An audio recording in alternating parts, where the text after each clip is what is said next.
Jenna sat on the soft sofa in the living room, her laptop on her lap. The evening silence of the house was broken only by the muffled sounds of the TV, where her son, Michael, was watching a cartoon. Alex was working late, as usual on Fridays, and Jenna was enjoying a rare moment of peace. Scrolling through her Facebook feed, she mindlessly looked at photos of friends and colleagues. Someone's children went to school, someone flew on vacation. The usual routine of the social network, which does not evoke any particular emotions. But then a familiar name appeared on the screen, and Jenna's heart skipped a beat. Brian Carter has asked for your friendship. The notification read Brian. Yes, that same Brian, her first love from school days.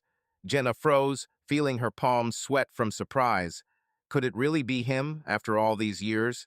She clicked on the profile, and a face from the past appeared before her eyes. The avatar was of a man in his mid-30s, with a soft smile and slightly narrowed brown eyes.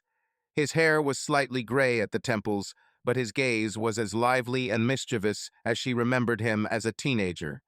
Jenna's heart began to beat faster, as if someone had pressed an invisible memory button hidden deep inside. For a moment, fragments of her school days flashed before her.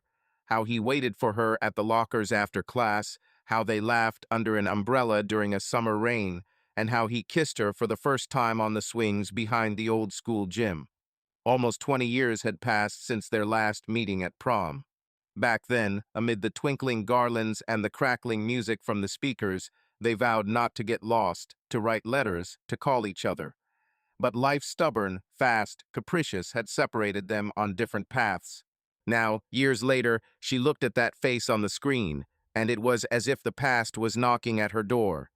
In the next room, Alex was putting their son to bed, and everything around her was the same as yesterday. But inside her, something had shifted, almost imperceptibly. She glanced at the message, a short greeting and a question asking if she remembered him. Does she remember? How could you forget your first love? Memories came flooding back.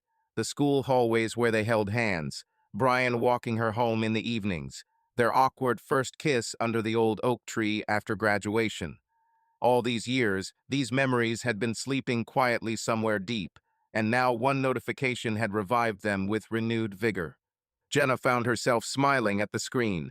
Her lips involuntarily stretched into that same soft, girlishly shy smile she had once given to Brian's compliments.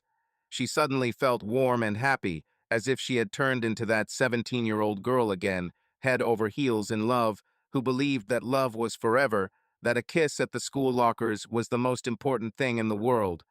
In that moment, a thin, fragile bridge lay between the past and the present, and her thoughts quickly ran back to her carefree school years, where everything was simple, bright, and sharp. But then she caught herself, as if someone had flipped a switch inside her. She quickly turned her head and stole a glance at her son, sitting on the floor in front of the TV. He was engrossed in watching old cartoons, surrounded by stuffed animals and dinosaur books. Reality rolled in like an icy wave and cooled her sudden impulse. This wasn't 2003. She was 36. She had been married for 12 years.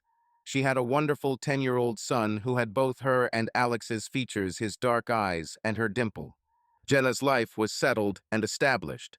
A house with white shutters and a cozy porch in the Chicago suburbs. Alex had a stable, if monotonous, job. He kept financial records for a regional company, and she had her pride and joy, a small home business baking cakes and cupcakes to order. A sweet island of self-realization where she felt needed, talented, loved by her clients. She often worked in the evenings, in the quiet of the kitchen, when the whole house was already asleep, rolling out sugar icing to the rhythmic ticking of the clock. There were no storms in their marriage, but no calms either, just a smooth, measured life, where the main thing is mutual respect and trust. Of course, the fire of passion faded over time, leaving behind warm embers, but that's normal, right? They are more partners, comrades, than lovers. They shared mortgages, family budgets, parent-teacher meetings, shopping lists, but not often glances full of desire. And yet, now, looking at Brian's profile picture, where he smiles slightly into the camera, Jenna felt something stir deep inside. something forgotten, repressed by routine and years of family life, barely perceptible, but real, as if a string had begun to play inside her again, which no one had touched for many years. Still, Jenna hovered over the accept request button with trembling fingers. She wondered how Brian's life had turned out, and what was wrong with accepting an old friend's friendship. It was just a social network, just virtual communication. She convinced herself that there was nothing wrong with that. One click, and they were officially Facebook friends. Almost immediately, a private message from him arrived. "Hey, Jenna, I've been looking for you here for a long time. How are you?" Jenna felt her cheeks heat up, as if she'd been caught doing something forbidden. Trying not to show her excitement, she quickly typed a reply. "Hey, Brian, it's been so long. I'm fine. How are you?" Her fingers trembled as she pressed send. Her chest was churning with anticipation and excitement. When there was no response, Jenna closed her eyes and took a deep breath. It felt like fate had deliberately thrown this surprise at her. For what? Perhaps just to shake up her quiet life. After all, lately she had increasingly caught herself feeling stuck in a routine. The same worries about the house, about her son, conversations with Alex boiled down to discussing bills and business. No romance, no surprises. In her youth, everything was different, then every day seemed filled with discoveries and strong feelings. A new message beeped. Jenna quickly opened the chat. Brian replied, "I'm doing great. I can't believe I found you. Remember our school days? There's so many things I want to ask. Maybe we can call each other sometime." Jenna's heart skipped a beat. Calling each other, that was more than just a few polite notes. She briefly wondered if that was going too far. But curiosity and nostalgia got the better of her. "Come on, I'd love to talk," she typed, adding a smiley face. A few seconds later, a reply came. "Great, I'll be in your area in a couple of weeks for work. Maybe we can meet up, have a coffee and reminisce about old times." Jenna read the invitation over and over. To meet in person. Brian's young face and smile appeared before her eyes again. She imagined them sitting in a cozy coffee shop and talking about the past, catching up. Her heart ached pleasantly at the thought. "It would be great to see each other," she replied, trying to add some lightness. "I know a great cafe downtown." As she typed, two feelings fought in her chest: joyful excitement and barely noticeable anxiety. What would Alex say if he found out? But Alex would hardly be against a friendly meeting with an old friend, right? Especially since Brian had once studied at their school. Although he was a year older than Alex, they crossed paths a little. Alex probably remembered him vaguely, but nothing more. "Great, let me know when you're free," Brian replied. Jenna smiled. They exchanged a few more messages about where they were living now, what they were doing. It turned out that Brian had become an engineer and was working for a large company, which was sending him on a business trip to their city. He was single and had no children, in his words. It didn't work out. "And you? How are you?" he asked. Jenna looked at the search bar. "How do you sum up 12 years of marriage and motherhood?" "Married, 10-year-old son, housekeeping, and a little cake baking," she said after a pause. For a moment she felt awkward. She was sure Brian would find her life boring. But he said, "Sounds great. I'm happy for you." Polite but unenthusiastic, she noted. At that moment, the key turned in the hallway. Alex returned. Jenna shuddered and quickly closed the laptop, as if she had been caught red-handed. Her heart sank with guilt, although nothing special had happened. Michael, hearing his father, rushed into the hallway with a joyful cry, "Daddy is here." Jenna ran her hand over her face, trying to clear away the confusion, and stood up to meet her husband. "It's just a meeting of old friends," she repeated mentally, nothing more. But deep inside, a premonition had already arisen that very soon her quiet life could change dramatically. Alex stepped wearily into the house, throwing a bunch of keys and a folder from work off the table by the door. Friday night, finally the weekend was ahead. Hearing his son's joyful cry, he couldn't help but smile. Michael was already running down the hall to hug him. Alex bent down and picked up his son in his arms, although the 10-year-old boy was already a bit heavy. but such a greeting was worth any effort. "Hey, champion." Alex ruffled his son's hair. "How was your day?" "Mom and I were baking cookies," Michael blurted out excitedly. "Chocolate chip, your favorite." "Great." Alex put his son down on the floor and inhaled the sweet smell of baked goods coming from the kitchen. "Where's Mom?" "Here I am." Jenna's voice came from the living room. Alex walked over and saw his wife getting up from the couch to greet him. She was wearing jeans and a soft sweater, her light brown hair pulled back into a messy bun. It was a cozy look, but Alex, as always, felt a warm wave of love for this woman he had lived with for so many years. He noticed that Jenna was a little tense. She quickly slammed the laptop that was on her couch shut, as if she didn't want him to see the screen. It was strange. She had never been so secretive before. "Hello, dear," she smiled, but Alex noticed a slight blush on her cheeks. "How's work?" As usual, a shambles. He pulled his wife to him with one arm and kissed her cheek. Her skin was warm. Jenna hugged him back, but it seemed a little stiff. "I'm terribly tired." "Smells delicious. Did you bake something?" "Yes, your favorite cookies," she answered, turning towards the kitchen. "Go wash your hands. I'll set the table now." Alex nodded and headed for the bathroom. As he washed his hands, a thought crossed his mind. Why had she closed the laptop so quickly? Although maybe it was just a reflex. And yet, Jenna looked. Excited? No, more like animated, as if excited by something pleasant. Alex remembered her shining eyes and enigmatic smile when he walked in.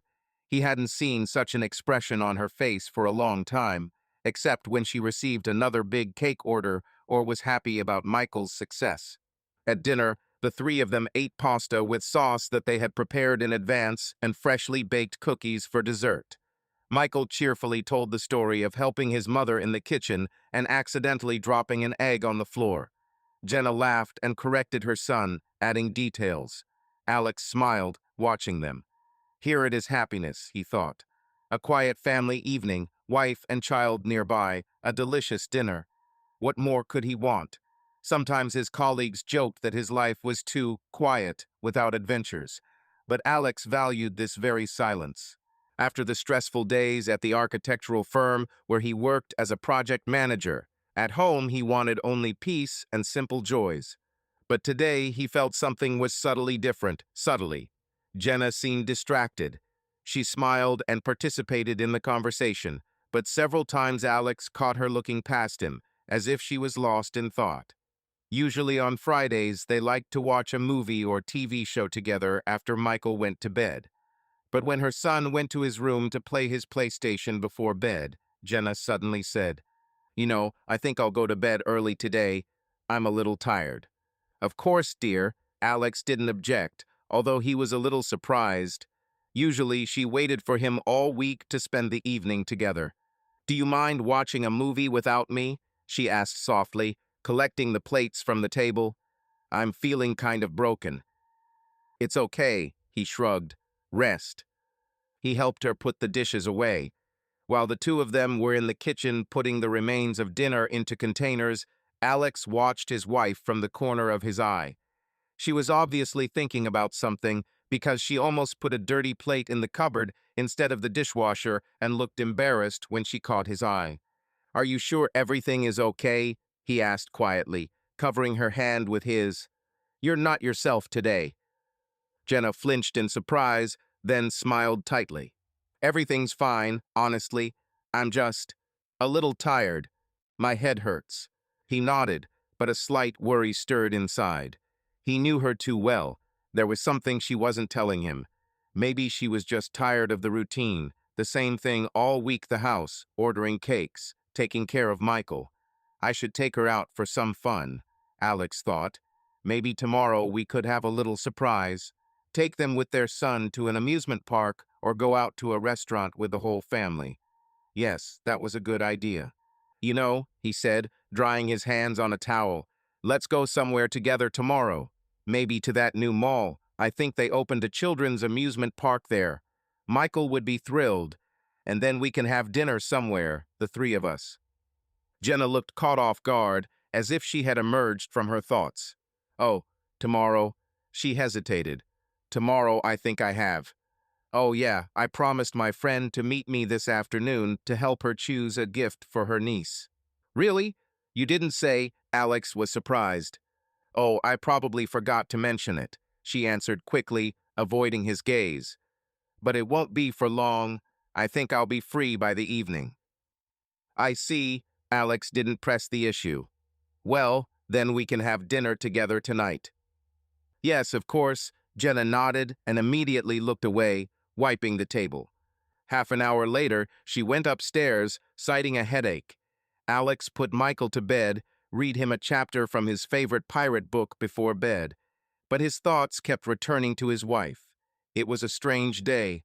Something was clearly bothering Jenna or occupying her thoughts, but she didn't want to share it. Now tell us where you watch us from, and maybe you or your friends have similar interesting stories. Lying in bed later next to his now sleeping wife, Alex looked at the ceiling. He listened to her even breathing and thought, maybe she's just tired and needs some personal space. After all, everyone has the right to a little secret, right? He himself sometimes wanted to be alone with a book or go to a bar with a friend without going into details. Alex sighed and rolled over, trying to calm himself. Jenna was the best wife anyone could ask for. They had always trusted each other. She couldn't have any serious secrets from him. Telling himself that everything was fine, Alex soon fell into a restless sleep. On Saturday morning, sunlight was streaming through the bedroom curtains when Jenna woke up earlier than usual. Her heart immediately reminded her of the excitement. Today, she was going to talk to Brian. The text messages from last night still echoed sweetly in her soul. Lying next to Alex, who was still asleep, she carefully climbed out of bed so as not to wake him and went to the bathroom. Looking at her reflection, Jenna noticed that her eyes were shining in a way they hadn't in a long time. She felt as if she had rejuvenated overnight. She lightly powdered her face and pulled her hair back into a neat ponytail and thought, "Why do I dress up for a regular phone conversation?" She chuckled to herself, but still ran the brush over her eyelashes, giving them expression. Even if Brian couldn't see her on the phone, she wanted to look good herself. It gave her confidence. In the kitchen, she made breakfast for the family, cheese omelets and freshly brewed coffee. Alex came downstairs, stretching and yawning, and kissed her cheek gratefully over the coffee. At the table, Michael was talking animatedly about plans to build a hut out in the yard out of old blankets. Jenna was smiling, but her mind was elsewhere. She could hardly wait for the clock to tick toward noon. That was the time she and Brian had agreed to call. "Then I'll go to Melissa's," she said after breakfast, trying to sound casual. "Remember, you mentioned it. We wanted to pick out a present." "Oh, yeah, sure," Alex nodded, pushing his mug away. "Say hi." Of course, she tried to hide the tremor in her voice. "What are you and Mike going to do?" "We," Alex turned to his son. "Maybe we should start building your hut. How about that?" Michael immediately jumped up from his chair. "Hooray, Dad, let's go right now." Alex laughed. "Let's clear the dishes first, young man." While Alex and Michael were busy with the plates, Jenna quickly got dressed. Jeans, a light blouse. The weather was warm, so she threw on only a thin cardigan. Throwing her phone and headphones into her purse, Jenna said goodbye. "I'll be back in a couple of hours, okay? Take your time, spend time with your friend." Alex smiled, kissing her goodbye. "We'll manage." She felt a momentary sense of guilt at deceiving him, but she quickly brushed it aside. It was just an innocent conversation with an old friend. Nothing like that, she convinced herself, starting the car. Jenna headed toward the city center, not having a clear plan of where to go. She hadn't arranged to meet Melissa with anyone. She didn't even have a close friend with that name. Melissa was just an acquaintance who sometimes ordered cakes. The deception was becoming more and more serious, and this sent an unpleasant chill down her spine. To calm her nervous trembling, she turned on the radio to her favorite station with 90s music. The cheerful melody from her youth calmed her down a little. Parking at the city park, Jenna got out and walked along the alley, trying to find a secluded spot. There was no one on the bench by the pond, only a couple of ducks gliding along the water. Just right. She sat down, took out her phone, and checked the time. 11:58. 2 more minutes. Her heart was pounding louder. What shall I say? She mentally calculated how to start the conversation after so many years. At exactly noon, her phone vibrated with an incoming call. The name Brian Carter appeared on the screen. Jenna swallowed and pressed the green button. "Hello," came a familiar voice, a little lower and softer than in his youth, but undoubtedly his. "Can you hear me?" "Yeah, great," Jenna replied, feeling her lips stretch into a smile. "Hi, Brian. It's good to hear from you." His voice sounded genuinely warm. "It's like going back in time 20 years. Jenna laughed quietly. "And I can't find a place for myself since this morning. I want to ask so many things." "Oh, me too," he responded. "Where shall we begin?"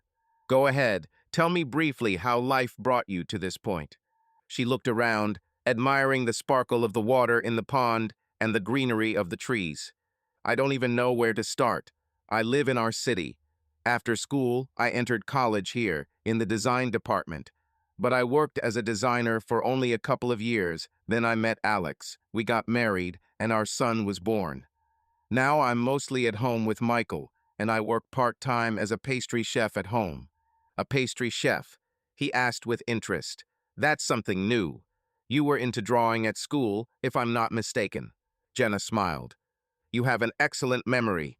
"Yes, creativity still boils inside me. I just swapped brushes and paints for cream and mastic. I decorate cakes, pastries, my own little business." "That's great," Brian said sincerely. "I knew you'd be involved with the arts. You've always been so talented." She felt a warm compliment spreading inside her like a pleasant warmth. She hadn't heard such words from Alex for a long time.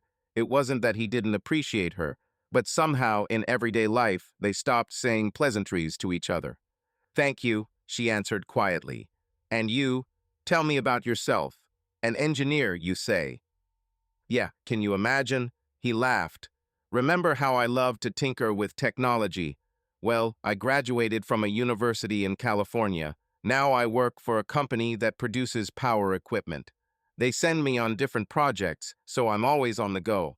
I don't even have a permanent home. I rent apartments at the locations of the projects." There was a note of weariness in his voice. Jenna suddenly realized that Brian, in fact, had no family. "It must be hard for you to be on the road all the time."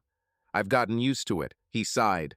"Sometimes I get tired of living out of a suitcase, but I try to find the positives. I see a lot of new places. I meet people. Although," he hesitated, "sometimes I think about settling down." He didn't finish, but Jenna understood what he meant. "You're not married, are you?" she asked quietly, although she knew the answer from the correspondence. "No," he responded after a pause. "I was on the edge a couple of times, but apparently it wasn't meant to be. So I wander around alone. Are you happy in your marriage?" The direct question caught her off guard. She stopped stroking the edge of the bench with her finger, as she had been doing throughout the conversation. What should she answer? Tell the truth, that the marriage was calm but without sparks, or lie out of politeness? "I think so. We have a good, reliable union," she said carefully. "Alex is very caring. We are a close-knit family." "I see," Brian said softly. "Sorry, I don't mean to get personal. I just hoped you were okay."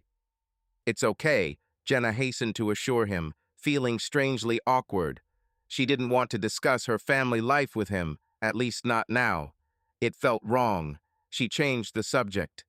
"You said you were here for work?" "Yes, in 2 weeks. Our project is connected with the modernization of a power plant not far from your city. I will be there for about a month, maybe more." A whole month. She was surprised, not knowing whether this made her happy or scared. "Uh-huh. And I'll be completely free in the evenings," he continued cheerfully. "You won't refuse to meet, will you?" Jenna imagined them sitting somewhere in a restaurant or walking along the embankment. The picture looked so tempting, but at the same time, fear pinched her heart. This would no longer be just a phone conversation. However, she wanted to see him too much. "I think we could go for coffee," she said carefully, "as friends." "In a friendly way, of course," he echoed, but there was a smile in his voice, like old times. They talked for almost an hour. The conversation flowed easily, reminiscing about classmates, funny stories from school. Brian told her about the time he fell out of a tree trying to impress her when they were dating, and Jenna laughed, feeling carefree for the first time in a long time. She thought she could hear Brian smiling in his voice. Finally, noticing that a lot of time had passed, Jenna reluctantly said, "It's time for me to go back. My family is waiting." "Of course," he said. "Thanks for talking, Jenna. I'm so glad you're in my life again, even if it's just through the phone." "I'm glad too," she whispered sincerely. "Then see you soon. And about the meeting, I'll write when I arrive, okay?" "Agreed. Have a good day." "And you too." After the call ended, Jenna sat motionless for a few minutes, staring at the blank screen. Something unimaginable was happening inside her, a cocktail of joy, nostalgia, and a piercing sense of loss for the very years when she and Brian had been young and in love. She sighed and looked up at the sky. "What am I doing?" Her thoughts were interrupted by the beep of her phone. It was Alex. "How are you? Mike and I finished the shelter. Should I come pick you up?" Jenna snapped out of it. She needed to figure out where she was. She quickly typed back, "I'm fine. Melissa and I are done. I'll be there soon." Getting up from the bench, she felt light in her body and at the same time anxious. She needed to go home and become a loving wife and mother again. Putting her phone in her bag, Jenna headed to the car, feeling something new being born inside her, a secret life that only she knew about for now. On Saturday night, Alex was stoking the coals on the grill in the backyard. He and Michael had decided to have a barbecue, inviting their neighbors, a married couple with a daughter who is Michael's friend. Jenna returned around 1 p.m., claiming to have successfully helped her friend buy a gift. She looked lively, her cheeks flushed, her eyes sparkling. Alex was relieved to see that his wife was in a better mood. Maybe the change of scenery had done her some good. While the kids were playing ball on the lawn and the neighbors were laying out chopped vegetables on the table, Alex found himself looking at Jenna often. She was chatting with her neighbor Carol, smiling at some internal thought. It seemed like she was pleasantly occupied with something. "Must have been a good time with your friend," he thought. When the meat was done and everyone sat down at the table in the garden, the conversation turned to everyday topics. The neighbor, Tom, asked Alex about work, shared news about the upcoming road repairs on their street. Jenna poured lemonade for everyone, playfully scolded Michael, who managed to get ketchup on himself. Everything was normal and calm, like dozens of similar evenings before. Only Alex could not shake the feeling that there was a spark in his wife's behavior that he had not seen for a long time. When the neighbors left and Michael, having played enough, fell asleep, Alex began cleaning the yard. Jenna helped, collecting paper plates and plastic cups. Finally, the work was done, and the two of them sat down on the porch to rest. The night was warm, smelling of smoke from coals and mown grass. "It's a nice evening," Alex said quietly, admiring the stars appearing in the darkening sky. "Yeah," Jenna agreed. "It's been a while since anyone's come by, so it's been great." She seemed peaceful. Alex decided to ask her carefully about her daytime excursion. "Glad you got to see Melissa. It's been a while since you last saw her." Jenna tensed slightly, but immediately pulled herself together. "Yes, we rarely see each other. She has her own concerns, children. Today, we managed to cross paths." "Has she been calling you for a long time, or did you do it spontaneously?" Alex continued casually. "Oh no," Jenna twirled the empty cup in her fingers. "We wrote to each other last week and decided to pick a time. Now we've picked one." Alex was surprised. Usually Jenna told him about her plans in advance, but now he decided not to press. He just nodded. "Well, great. Did you find a gift?" She smiled, looking ahead. "Yeah, we got a cool doll, the one that walks and sings. Melissa's niece will be delighted." "I see." Alex noted that the details sounded plausible, but there was still an elusive note of falseness. He wasn't close to Melissa, but he knew that she wasn't one of Jenna's closest friends. It was strange that she had called her for advice on a gift. Although perhaps there was nothing strange about it. Jenna was a designer by education, she had taste. Driving away doubts, he gently hugged his wife by the shoulders. "Glad you're having a good time. You look happy today." Jenna turned to him, her eyes briefly flickering with worry, but then she smiled. "Just a good day." Alex ran his hand over her shoulder. "Maybe tomorrow we can go somewhere, since the weather is nice. A picnic for the three of us. What do you think?" He expected her to readily agree. She was in a good mood, after all. But Jenna shrugged uncertainly. "Let's see in the morning. I was planning to work on the order. A little the cake needs to be decorated by Monday." "Okay then." Alex didn't insist, although he felt a little disappointed. He stood up, holding out his hand to her. "Come on, it's time for us to rest too." In the bedroom, as they were getting ready for bed, Alex noticed Jenna briefly checking her phone. She glanced at the screen and immediately placed it face down on the nightstand. She hadn't done that before. Usually, her phone would just be lying around. Now, she was clearly protecting it from prying eyes. "From my gaze," Alex thought. Why would that be? Lying in bed, he leaned towards his wife, kissing her shoulder. "Darling." He hoped to get a little closer, because the warm atmosphere of the evening was conducive to tenderness. But Jenna, although she did not move away abruptly, somehow imperceptibly slid a little to the side. "I'm sorry, honey," she whispered. "I'm really tired today." Alex let her go, trying not to show his resentment. "Everything is fine. Sleep, darling." After a few minutes, he heard her breathing even out, but he couldn't fall asleep for a long time. Something was bothering him. The way she checked her phone, the way she avoided intimacy, and this strange joy that had been shining in her since her return. "Don't get worked up," he said to himself. Jenna is not one of those who could. No, it's funny to even think about it. She just had some of her own things to do interests. Maybe her friend shared something funny or memories, but who knows? Still, suspicion crept in, like the rustling of a mouse in the dark, quiet, unpleasant. Alex rolled over, looking at his wife's back in the moonlight. He had always trusted Jenna implicitly. "And now I trust," he repeated mentally. "But why then do cats scratch at my soul?" 2 weeks of waiting passed in the blink of an eye for Jenna. She texted Brian everyday short messages in the morning, wishing him a good day, humorous comments during lunch, long, heartfelt conversations late at night after Alex was asleep. In these letters and chats, they seemed to get to know each other all over again, sharing their favorite music, funny stories from their lives and dreams. Jenna was surprised at how easy and free it was to communicate with him, as if all those years apart had never happened.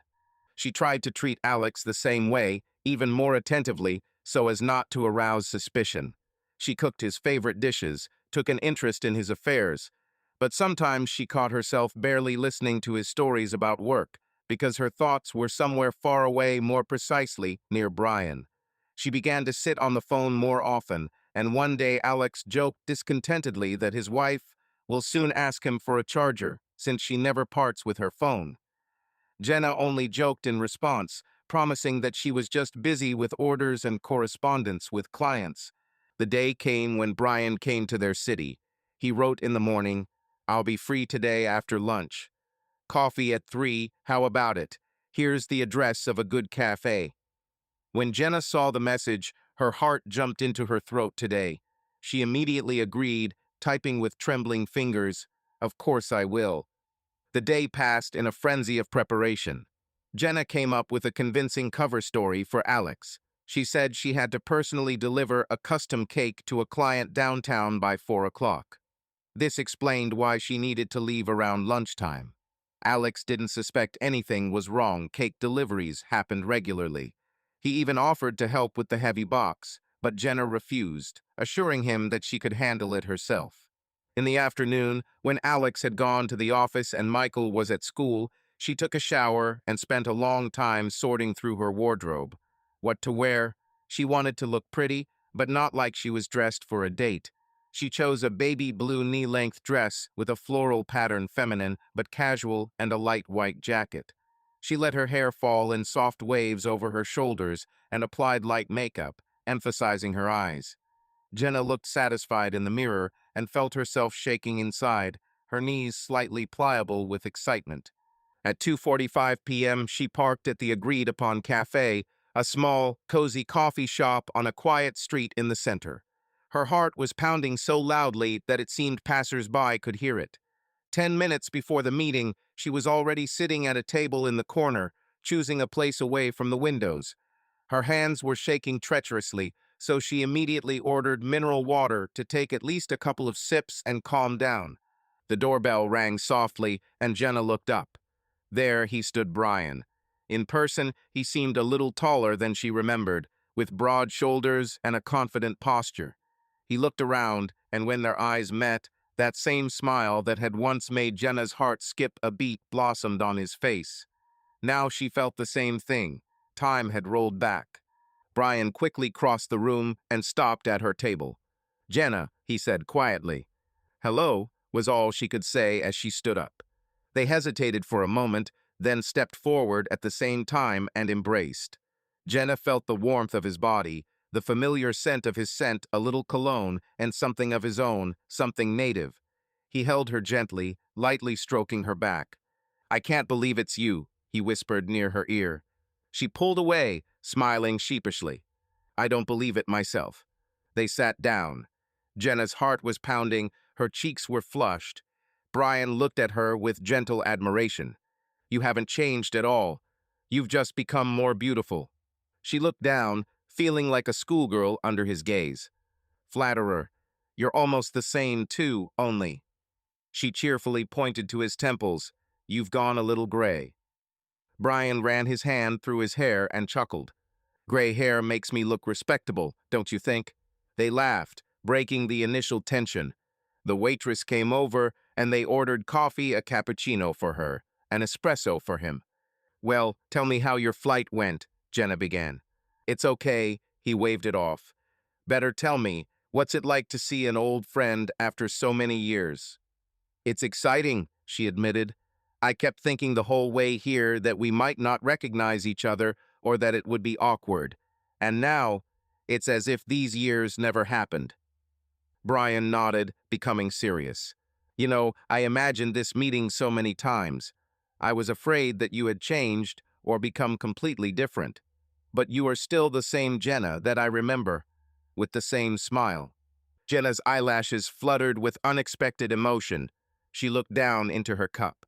"Inside, I've probably changed. Life changes." "Anyway," Brian gently touched her hand where it lay on the table. "I'm happy that we're talking again." She didn't take her hand away. His fingers covered her palm, and from this touch, a discharge passed through her skin, flared up somewhere in her chest. "Me too," she said almost in a whisper. They just stared at each other for a moment until the waitress brought the coffee, inadvertently interrupting their moment. Jenna pulled her hand away, feeling a little ashamed at how openly joy was pulsing through her. They drank coffee and talked about everything: how Brian was settling into his rented apartment, what places he planned to visit in the city in his free time. Jenna gave advice where the best park was, which restaurants served a great steak. They were at ease. The conversation flowed again. An hour later, noticing the time, Jenna gasped in alarm. "Oh, I have to run already. I have to pick Michael up from school soon." Brian looked disappointed, but nodded. "Of course, I understand." They paid. They hesitated again at the door. Jenna didn't want to leave so soon. Time flew by with him. Brian hesitated, looking at her with warmth. "Can I walk you to your car?" "Yes, of course," she smiled. Outside, the sun was shining brightly, but Jenna was barely aware of her surroundings. She seemed to be in a cloud of euphoria. As they approached her car, she turned to him. "Thanks for the coffee. It was great seeing you." "For me too," he said seriously. Can I call you this evening?" She wanted to answer, "Call me again right now," but she only nodded. "Call." Brian came closer, and for a moment she thought he wanted to kiss her. Her heart jumped, and she involuntarily held her breath. But he, noticing this, apparently decided not to rush. He only gently touched her shoulder. "See you soon, Jenna." She found the strength to look away, open the car door, and get in because otherwise she felt she might not be able to resist kissing him herself. Brian closed the door behind her. Jenna rolled down the window. They shared one last smile. Then she started the engine and pulled out onto the road. She was driving almost on autopilot. Her chest was filled with a storm of feelings. At a traffic light, she opened the window, letting in the wind. She wanted to laugh, cry, sing all at the same time. But as they pulled up to their son's school, Jenna had already forced herself to take control of her emotions. Michael ran happily toward the car, waving his backpack. Jenna waved at him and smiled widely. "I am a mother, I am a wife," she reminded herself. This part of her life was real and tangible, and what had happened an hour earlier, wasn't that a dream? Michael jumped into the seat. "Mom, why are you so happy?" "Really?" Jenna laughed, touched by his observation. "Just a nice day, honey." She kissed her son on the top of his head, feeling a slight tingling on her lips, an echo of a failed but desired kiss with another man, and her heart again began to ache painfully between joy and guilt. Alex's anxiety only grew in the coming days. He couldn't shake the feeling that something was going on with his wife that he didn't know about. On Monday night, over dinner, he asked Jenna how the cake delivery had gone on Saturday. She replied matter-of-factly that everything had gone smoothly and that the customer had been pleased.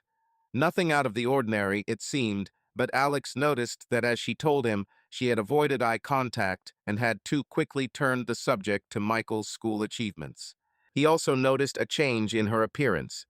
In the last week, Jenna began to dress a little more elegantly. Even at home, she wore a nice blouse and neat trousers instead of a stretched-out t-shirt. In the morning, when she walked Michael to school, she now put on light makeup. This had never happened before. She rarely put on makeup without a reason. Alex, of course, praised her. "You look great," to which she smiled gratefully. But still, the change was striking, as if she tried to be in full dress all the time. Another detail, her phone. Now she carried it with her everywhere in the house. Before, she often forgot it in the kitchen or the living room without paying any attention to it. Now, if a message signal rang, Jenna immediately hurried to read it, turned away, quickly texted someone, sometimes smiling at her thoughts. If Alex asked who was writing, the answer usually followed. "Oh, just a customer asking for details," or "a friend is interested in the recipe." It all sounded plausible, but these customers began to bother her too often. One night, about a week after that Saturday, Alex woke up to find the bed next to him empty. At first, he was alarmed. Jenna was usually a sound sleeper. Looking around in the darkness, he noticed a sliver of light coming from under the bathroom door. He listened. It sounded like someone was talking quietly inside. Alex got out of bed and quietly walked to the door. "I miss you too." Jenna's muffled whisper reached my ears. "No, it's okay. I just can't talk loudly." "Yeah, me too. Sweet dreams." Alex's heart sank. He barely had time to jump away from the door and pretend to walk down the hallway when the bathroom door opened and Jenna appeared on the threshold. She jumped when she saw him. "Alex, you scared me," she whispered, holding the hem of her robe with her hand. "I woke up and you were gone," he replied, trying to remain calm. "Is everything okay?" "Yes," she avoided his gaze. "I just had a headache, decided to take a pill so as not to wake you up." Alex nodded silently. He saw her fingers trembling as they dug into the fabric of her robe. She was nervous. He had clearly heard her whispering on the phone a few seconds ago. But now, of course, he didn't want to interrogate her in the middle of the night. "Let's go to bed," he said quietly, turning towards the bedroom. In bed, Jenna turned to the wall, quickly pretending to fall asleep. Alex lay with his eyes open, feeling his throat tighten with pain and suspicion. Who did she whisper to at night? He couldn't hear the other person's words, but from the tone and her answers, it wasn't hard to guess. It wasn't a woman's voice. Jenna had said, "and I." sweet dreams to someone. Was she missing them? Who? Was she really having an affair? Alex didn't want to believe it. It seemed impossible. But all the clues, like pieces of a puzzle, began to fit together into an alarming picture. His sweet, kind Jenna, the mother of their son, and suddenly she was secretly talking to someone at night, blossoming and becoming prettier, like a girl in love. The night dragged on painfully. Alex remembered the stories of his colleagues and friends about midlife crises, about how wives or husbands suddenly left for someone else. Could it have happened to him too? But for what? He tried to be a good husband, was always faithful, and worked for the sake of the family. Maybe he missed something, didn't give her enough attention. Yes, the passion had died down in recent years, romance was rare. But is that a reason to ruin everything?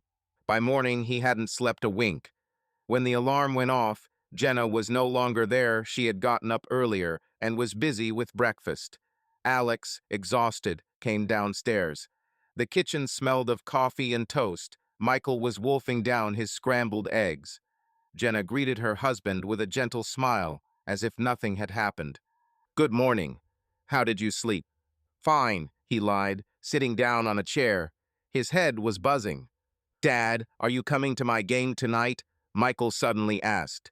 It turned out that their son was playing in a school baseball game that evening, something Alex had completely forgotten about. "Of course I will," he replied, patting his son on the shoulder. Jenna poured him coffee, and he glanced at her sideways. How could she act so calmly, as if nothing had happened? The night had been almost revealing, and she was smiling, making breakfast.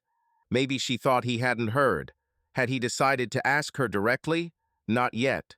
Alex wanted to be absolutely sure before accusing his wife of cheating, and yet he was almost 90% sure.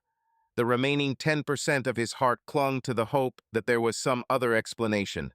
At breakfast, he said quietly, "I heard you last night. Were you talking to someone?"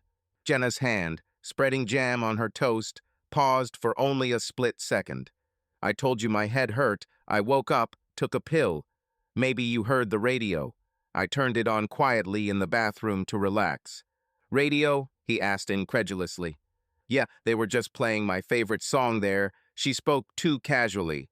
"Sorry, didn't mean to wake you up." Alex nodded, taking a sip of coffee. There was a lump in his throat. She was lying to him, looking him straight in the face.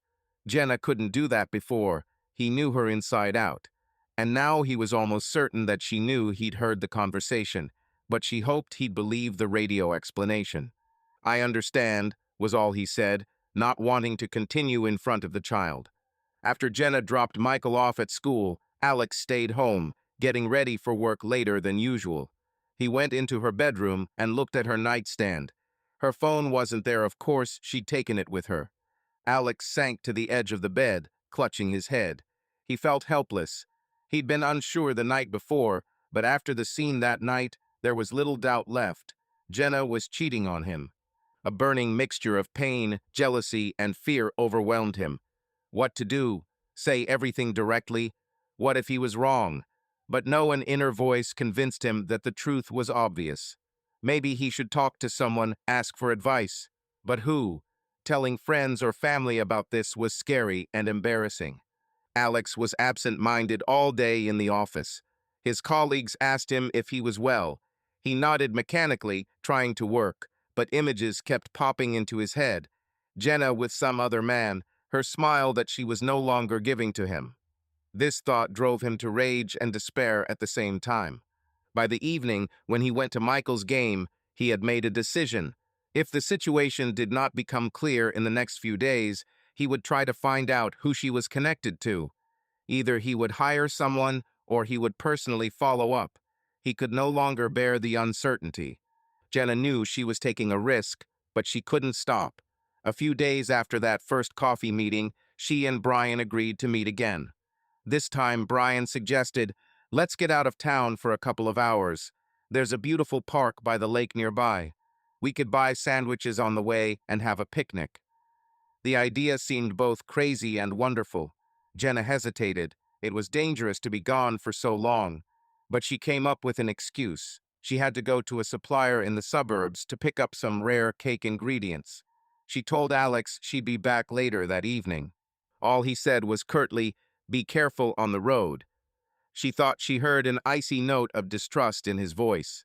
Her heart sank. Had he guessed something? But Jenna quickly dismissed it. No, it couldn't be.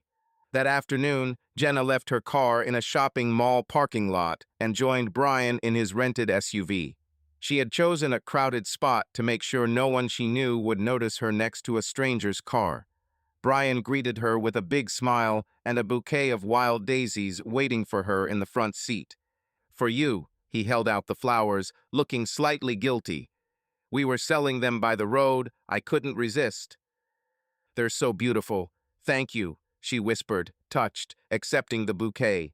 No one had given her flowers for free for many years. Jenna lowered her nose into the white and yellow petals, inhaling the light, sweet aroma. Her heart began to gallop again. They drove out of town. Soft music was playing in the car. Brian had put on a compilation of their school hits. Recognizing one of the songs, Jenna smiled. "Oh my God, Backstreet Boys. Remember that song playing at our graduation disco?" Brian glanced at her briefly. "Of course, I remember. We didn't dare to dance a slow dance then. We were both shy." "Yeah." Jenna shook her head, surprised at how vividly the details of the past were surfacing. "But now we're catching up." Brian smiled and placed his hand on the console between the seats, close to her. Their fingers almost touched. Jenna wanted to entwine them, but she held back, clutching the bouquet. About half an hour later, they reached the lake. It was a quiet place, a flat expanse of water framed by trees, a small clearing with wooden picnic tables scattered about. It was a weekday, and there were almost no people around, only a couple of fishermen in the distance near the shore. They found a secluded table under a spreading maple tree. Brian took a blanket out of the trunk, spread it on the bench, and laid out the sandwiches, apples, and a bottle of lemonade he had bought along the way. Jenna suddenly felt like a young girl on a date. Everything seemed so romantic and a little unreal. "Are you okay? Will you freeze?"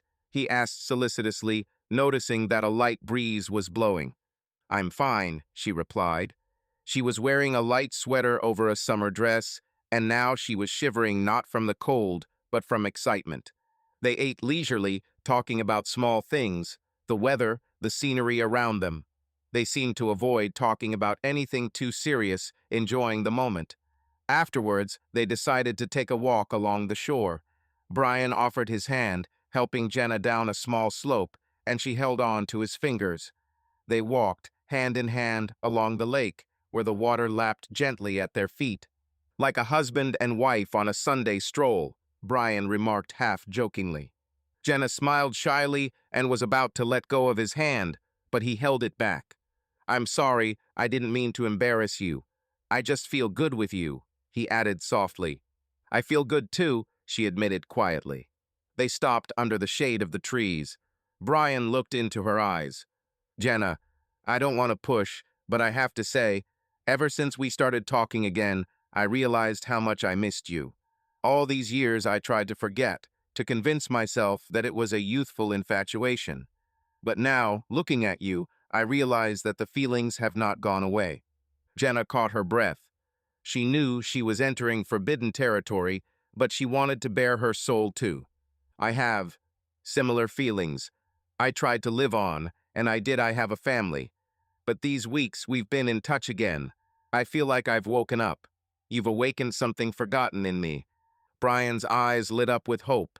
He stepped closer, their clasped hands pinned between them. "If everything had been different, if things hadn't turned out the way they did," he began. "Don't say it," Jenna shook her head, feeling a lump in her throat. "The past can't be brought back." "But we have the present," he objected quietly. "It may be complex, it may be confusing, but it exists." He raised his free hand and gently brushed a strand of hair from her face. Jenna froze, lost in his brown eyes. "Brian." She breathed out, not knowing what she wanted to say, warn, or, on the contrary, push. He leaned closer. She saw him hesitate, giving her a chance to pull away. But she didn't. The next moment his lips were soft on hers. The world spun. Jenna closed her eyes. The kiss was timid at first, as if questioning. Then, receiving her answer, she pressed herself closer to him. Brian held her tighter, and the kiss became greedy, hot. Jenna felt her whole being responding, the longing for him that had been building for years, and the hunger for tenderness that she had suppressed for so long. She ran her hand over the back of his head, feeling his short hair with her fingers, and sighed softly into his lips. Finally, they pulled away, both of them out of breath. Jenna didn't dare open her eyes right away. She was scared to see the reality in which she had just cheated on her husband. But reality greeted her with Brian's warm embrace and his worried whisper. "I'm sorry. I shouldn't have." "It's okay," she whispered back, looking into his face. There were tears in the corners of her eyes, both from happiness and pain. "Don't apologize." Brian gently wiped away a tear that had rolled down her cheek with the tip of his finger. "I love you, Jenna. I always have." His confession sounded so natural, as if he said these words to her every day. And for Jenna, the world turned upside down. She had dreamed of hearing this from him once, and now, after so many years, she heard it. But what to do? She is not free. She deceives herself into finding these hours for them, and at home they are waiting for her. She covered her face with her hand, trying to control herself. Brian pressed her head to his chest, stroking her back. "Everything is fine. Sorry if it's too fast." "No, it's not you," she said quietly, taking her hand away and turning her tear-stained face up to him. "It's just complicated. I love you too, Brian. But I have a family, a son." "I know," he sighed, holding her tighter. "I don't want to hurt you or ruin your life, honestly. But I can't let you go again either." Jenna felt his arms waver. He was afraid of losing her again. It was written all over his face as she pulled back slightly, looking into his eyes. Let's just appreciate the time we have now," she whispered. "I don't know what's next. I don't want to promise anything I'm not sure about." Brian nodded. "I understand. I'm not insisting on anything." He gently touched his lips to her forehead, a gesture of such gentle care that Jenna's heart ached again. "Today is the best day in many years," he admitted. She smiled sadly. "For me too." They stood for a long time, hugging each other under the trees, listening to the wind rustling the leaves and the splashing water. It seemed as if time had stopped for them. But gradually the sun began to sink toward the west, and Jenna knew it was time to go back. They barely spoke on the way back. No words were needed. Brian held her hand, stroking his finger along her palm, and that was enough. As they pulled into the mall parking lot, Jenna felt a sudden sense of panic. What if someone she knew saw? What if Alex had already figured it out? She had to go home and act like nothing had happened. "Take care," Brian said, pulling up next to her car. "And will I see you soon?" "All right," she nodded, not looking at him. It was easier to say goodbye that way. But he covered her hand with his again, waiting for her to look into his eyes. "Everything will be fine," he said softly. "I'm here, next to you. You're not alone." Jenna felt like if she didn't get out now, she would burst into tears right there in his car. She quickly leaned over, kissed Brian on the cheek, and climbed out, grabbing the bouquet he had given her. "See you later," she said with difficulty through the lump in her throat. Reality was indeed waiting for her at home. She barely had time to pick up Michael from after school with his drawing books. Alex had returned from work earlier than usual and was meeting them at the door. His gaze immediately fell on the bouquet of daisies in his wife's hands. "What is this?" he asked in a strangled voice. Jenna was confused for a second, but quickly found her voice. "Oh, I stopped by the farmer's market for some fruit. They were selling flowers there. I decided to cheer myself up." Alex didn't answer. He just stepped back, letting her into the hallway. And although he didn't say a word of reproach, Jenna felt that her husband didn't believe her. He was increasingly turning into a shadow, silently watching her every step. Under this gaze, she felt terrified. But it was even more terrifying to imagine that this shadow would find out the truth. Alex had been waiting for this moment with agonizing determination. When Jenna had announced a trip to a client for a tasting that morning, he had immediately realized that it was another lie. His heart sank with pain, but his mind went cold. That meant a meeting with him was planned. Alex had decided to act. Around 2 o'clock in the afternoon, he asked for time off from work, citing family reasons. When he got home, after making sure that Jenna had already left, he got into his car and headed the same way she had. He kept his distance so as not to be seen. There was a glimmer of hope that she might actually be on business. But when Jenna drove out of the business district and turned into a residential area, the hope faded completely. She parked outside a modern brick building with an apartment sign. Alex pulled up in the distance and watched as his wife walked up to the entrance and punched a code into the keypad. She had obviously been given the password. The door opened and Jenna disappeared inside. Alex sat in the car for a few minutes, gripping the steering wheel so tightly that his joints creaked. He felt his heart pounding with a mixture of rage and horror. Here it was, the confirmation of betrayal. His wife had entered her lover's house. He could no longer turn a blind eye to it. It started to drizzle, it got colder, but Alex didn't notice. He got out of the car and resolutely headed for that very entrance. The door had already slammed behind Jenna, but he was lucky. A minute later, an elderly woman with an umbrella was coming out of the entrance. Alex grabbed the door, muttering, "Thank you," and went inside. It was quiet inside. The only sound was the sound of rain outside the windows. No concierge, no cameras, a typical entrance with apartment numbers on the mailboxes. Alex looked at the list of names on the stand. There was no Carter listed. Apparently Brian was renting the apartment in the name of a company or owner. Well, it didn't matter. He walked slowly down the corridor, listening. How to find the right door?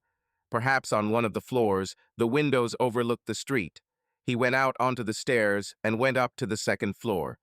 There, a half-open window overlooked the facade. Alex looked out through the raindrops and almost screamed. In the window of one of the apartments opposite, he made out the silhouettes of people. A man was holding a woman in his arms.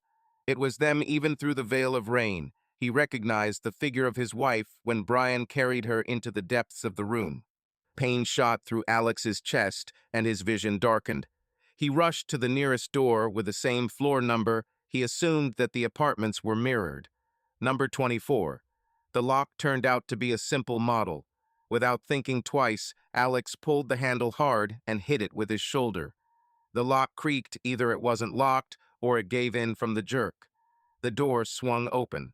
He burst inside. He saw right away. The furnishings were masculine, a sports bag against the wall, definitely a temporary home. Muffled sounds came from the depths. Alex went towards them, passing the living room. The bedroom door was not completely closed. A strip of light was visible. He pushed it with such force that it hit the wall. The image flashed before his eyes like a scene from a nightmare. Jenna, his wife, wrapped in a sheet on the bed, her face stunned, and next to her, a half-naked man who had jumped to his feet. Their disheveled hair, their clothes scattered on the floor, everything spoke for itself. The room smelled of sweat and someone else's perfume. "What do we have here?" Alex's voice sounded hoarse, broken. He didn't recognize himself. "Having a good time, huh?" "Alex." Jenna breathed out, her face instantly turning white as a sheet. "It's not like—" "Shut up!" he roared, stepping forward. A volcano of rage was seething in his chest. He turned his furious gaze to the man. Brian. Of course it was him, an older, but still smug profile. Now, however, fear and guilt were written on the lover's face. "So you are Brian," Alex said through his teeth, coming closer. "Long time no see." Brian raised his hands, palms forward, his voice tensely calm. "Alex, listen, let's not do any nonsense." "No nonsense." Alex smiled bitterly. "You had sex with my wife, and I'm supposed to talk to you calmly." "Please," Jenna interjected, sliding off the bed and wrapping herself in a blanket. "Don't make a scene." "Scenes?" Alex turned to her, his eyes blazing. "You cheated on me behind my back, deceived me, our son. And now you're asking me not to make scenes? The pain and anger took his breath away. Jenna burst into tears, clutching the blanket to her chest. I'm sorry. I'm sorry. Alex, please. Sorry? He echoed. You're sorry. She's sorry. Did you hear? He took another step toward Brian. And you, my friend, aren't you sorry? First you stole her 20 years ago, and now you've come back to destroy my family. Brian frowned, but spoke quietly. There were problems between you and Jenna, otherwise this wouldn't have happened. I didn't mean for things to turn out this way. Shut up, Alex snapped and punched Brian in the jaw. Brian staggered, grabbing the back of the chair, but stayed upright. No, Jenna screamed, rushing forward. She stood between the men, clutching the blanket to her body. Please stop. Alex was breathing heavily, his arm aching from the blow. Brian wiped the blood from his lip, his gaze hardening. I understand your anger, but let's talk without hands. Talk? Alex grinned wryly, stepping around Jenna, who was trying to hold him back, clinging to his jacket with her free hand. Okay, I'll keep it short. He turned to his wife and lover, feeling an icy calm over his blazing hatred. Your affair is over. Jenna began to sob louder, shaking her head. Please, listen to me. Alex raised his hand, stopping her. Shut up. You said it all with your actions. He looked at Brian again. And you, hero, I hope it was worth it. Did your school dreams come true? Brian looked down. Alex, I really love Jenna. I don't want to lie, yes, I do. But I don't wish her any harm. It's too late, Alex said coolly. The evil has already been done. He stepped toward the bed, picked up a photograph of himself from the floor, a small family snapshot that had fallen out of Jenna's purse along with her clothes. It was a picture of the three of them, him, Jenna, and Michael, happily on the beach last year. Alex clutched the picture, feeling a lump in his throat. Then he turned and tossed it in front of the lovers. Look, both of you, he cried. See, this is our family. At least it was. You two ruined it. Jenna picked up the photo with shaking hands, looking through tears. Brian stood silently next to her, the anger on his face replaced by a dark sadness. Alex retreated to the door. I'm leaving, Jenna. He almost spat out her name. You don't have to come home, or do whatever you want. I'm taking Michael. He didn't deserve to be dragged into this nightmare. No. She sobbed, taking a step towards him. Don't take my son, I beg you. What business is it of yours? He said coldly. Were you thinking about him when you were having fun here? Jenna covered her face with her hands, sobbing. Brian put his hand on her shoulder, as if trying to support her. That was the last straw. Alex lunged forward, yanking Brian's hand off her shoulder. Don't you dare touch her in front of me. Brian didn't resist. He just raised both his hands. Okay, sorry. Jenna dropped her hands and stepped toward her husband, her eyes pleading. Alex, I'll explain everything. Just let's talk, please. Let's go home, please. For the first time, he saw real horror on her face. But now it did not touch him. He himself was filled with horror from the understanding that their former life was over. It's over between us, Jenna, Alex said harshly, pulling away. There's nothing left to explain. Her hands trembled as she tried to touch him. Don't say that. I know it's my fault. But Michael, You should have thought about Michael earlier, Alex snapped. Now I'll take care of him myself. He turned and walked away, not wanting to listen to any more excuses. Behind him, he heard her desperate cry. Alex, no, wait. He walked into the living room, hearing her rush after him, but Brian seemed to be holding her back, urging her to get dressed. Alex stormed out of the apartment, slamming the door so hard it seemed to shake the walls. As he walked down the stairs, he could barely see the road through a haze of rage and tears mixed together. The inevitable had happened. His life had just collapsed like a house of cards. It was raining outside, instantly soaking him to the skin, but Alex didn't feel the cold. He ran to the car, slammed his fist on the steering wheel, screaming everything that was tearing his chest apart into the empty space. A couple of minutes later, Jenna, already dressed haphazardly, ran out of the entrance and rushed towards him through the rain. Alex started the engine.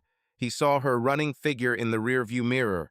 She was screaming something, banging on the trunk, begging him to stop. But he stepped on the gas and rushed forward. Let her feel the emptiness that he was feeling now. At home, with trembling hands, he gathered his things and Michael's. The boy, thank God, was not there yet. He was delayed at an after-school activity.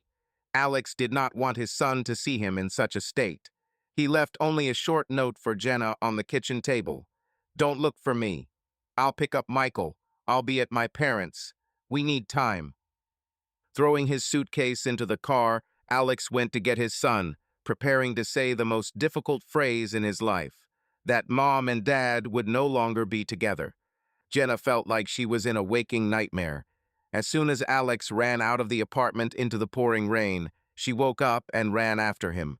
She threw on the clothes that had been thrown on the chair in a hurry, without even properly buttoning the buttons, and rushed after him. Brian tried to stop her. "Jenna, wait, you'll get wet." But she broke away. Outside, the rain was pouring down relentlessly. Jenna saw Alex getting into the car. She ran, stumbling through the puddles, screaming, "Alex, please stop." Her voice was drowned out by the sound of the rain. The car jerked forward, drenching her with dirty water from under the wheels. She slammed her palms on the trunk, calling desperately for her husband, but he didn't even look back. The headlights disappeared around the corner, leaving her standing in the middle of the road, shivering from cold and terror. A moment later, Brian was there, covering her with his jacket. "Let's go to the entrance. You're all wet," he muttered. But Jenna pulled away, sobbing through the rain, her heart breaking. He will take my son," she cried through her sobs. "Quiet, quiet." Brian hugged her, pulling her back under the roof of the entrance. She didn't resist, her legs wouldn't hold her. Inside, Jenna leaned against the wall, catching her breath. Her wet hair was sticking to her face. Brian looked confused and guilty. "Forgive me. Forgive me." She closed her eyes in pain, sorry, as if one word could undo what had happened. "What? What have I done?" she moaned, covering her face with her hands. The scene kept coming back to her mind. Alex standing at the threshold of the bedroom, his face distorted with pain. His cry, "It's all over between us." Brian tried to calm down. "Everything will be fine. He needs time. He's probably in shock right now." Jenna dropped her hands, looking at Brian almost reproachfully. "Didn't you hear? He told me not to come home, that he would take Michael." It was in a fit of anger. Brian began. "No," she snapped hoarsely. "He doesn't forgive that. I know Alex." She felt a surge of panic. She had to get home quickly. What if Alex had really taken his son away? What if Michael was already home and had seen everything? She jumped up. "I need to go home, immediately." Brian nodded. "I'll take you. You can hardly drive yourself now." She wanted to object, but she understood that her hands were shaking and she was in a state of shock. "Okay, thank you," she squeezed out. They barely spoke in the car. Jenna just clutched her phone tightly, trying to call Alex. But his number didn't answer. She dialed again and again, to no avail. She tried calling her friend neighbor to see if she'd seen Michael, but to no avail. Through the tear-clouded windows, she watched the city streets, praying to God that her son would not witness their scandal. If only everything would be okay with him. If only he would not see. She whispered with trembling lips. It was already getting dark when they pulled up to her house. The rain had turned to a light drizzle. Jenna jumped out of the car without even saying goodbye to Brian. He ran out after her, shouting, "If anything happens, I'm nearby. Call me." But she didn't answer. Bursting into the empty house, she felt the silence fall like a heavy weight. "Alex, Michael," she called from the doorway, although she knew they weren't there. The living room was dimly lit. Everything looked eerily normal, as if nothing had happened. Only drops of water were dripping from her hair onto the floor, and her heart was pounding like crazy. Jenna rushed upstairs, into the nursery empty. The bed was neatly made, The school bag was gone. In the bedroom, the closet doors were open, the shelves were half empty. She gasped. Alex had packed his things. Her wedding ring was on the nightstand. Jenna grabbed it with trembling fingers. He must have left it behind. A sickening lump rose in her stomach. She hadn't worn a ring for weeks, out of shame in front of Brian, and now the round piece of gold felt like a molten drop of pain. In the kitchen, she found a note left by Alex. The laconic lines trembled before her eyes. "Don't look for me. I'll take Michael. I'll be with my parents. We need time. We need time." Jenna repeated the words to herself. Did that mean all was not lost? Or was it just a polite way of saying goodbye? She leaned her forehead against the cool surface of the refrigerator, clutching the note in her hand. Her temples were pounding. Her gaze fell on the family photo hanging on the board. 3 smiling people, her, Alex, Michael happily together. Her chest physically ached. What have I done? She whispered into the empty kitchen. At that moment, she hated herself. How could she have jeopardized her boy's smile, destroyed the kind, reliable man that Alex had been? Why had she traded everything for the ghost of youth? But it wasn't just an illusion. She loved Brian, or at least she thought she did. Her heart was pierced by a contradiction. Part of her soul was still drawn to Brian, even now, and another part reproached itself for it. The phone shook in his hand from the incoming call. Brian. Jenna tensed, but replied. "Hello. Did you get there?" A worried voice said. "Jenna, please, what's wrong? Is everything okay?" She was silent for several long seconds, listening to his voice, familiar, beloved, and at the same time now as if distant. "No, it's not okay," she finally answered wearily. "Nothing's okay anymore, Brian." He was silent for a moment. "How can I help? Do you want me to come?" Jenna closed her eyes. "He'll come. What can he do? Make Alex even more angry with his presence? No need. I have to. Figure it out myself." "I understand," he said quietly. "Just know that I'm here. I'll help you in any way I can." "It would have been better if you had never come here at all," she blurted out suddenly. Bitterness was evident in her voice. "It would have been better if we had never found each other." There was a heavy silence on the line. Jenna realized what she had said and tried to smooth it over. "Sorry, I didn't mean it that way." "No, it's clear," he responded dully. "I only caused you pain." "It's all my fault." She pulled herself together with an effort. "Forgive me, Brian. Give me time to think." "Of course," he answered quickly. "I understand." "I need to be alone now," she continued. "I'll call later when I can." "Okay," his voice trembled. "Take care of yourself. I love you." Jenna put her hand to her mouth, holding back a sob. She didn't respond to the confession. She simply hung up and dropped the phone to the floor. It broke, the screen cracked. But she didn't care. Collapsing on the floor right in the kitchen, she burst into tears. For the first time in her life, she was left completely alone. No husband, no son, no loved one nearby, only the ringing emptiness of her own betrayal. That night, Jenna didn't sleep a wink. She wandered around the empty house, stumbling upon ghosts of memories.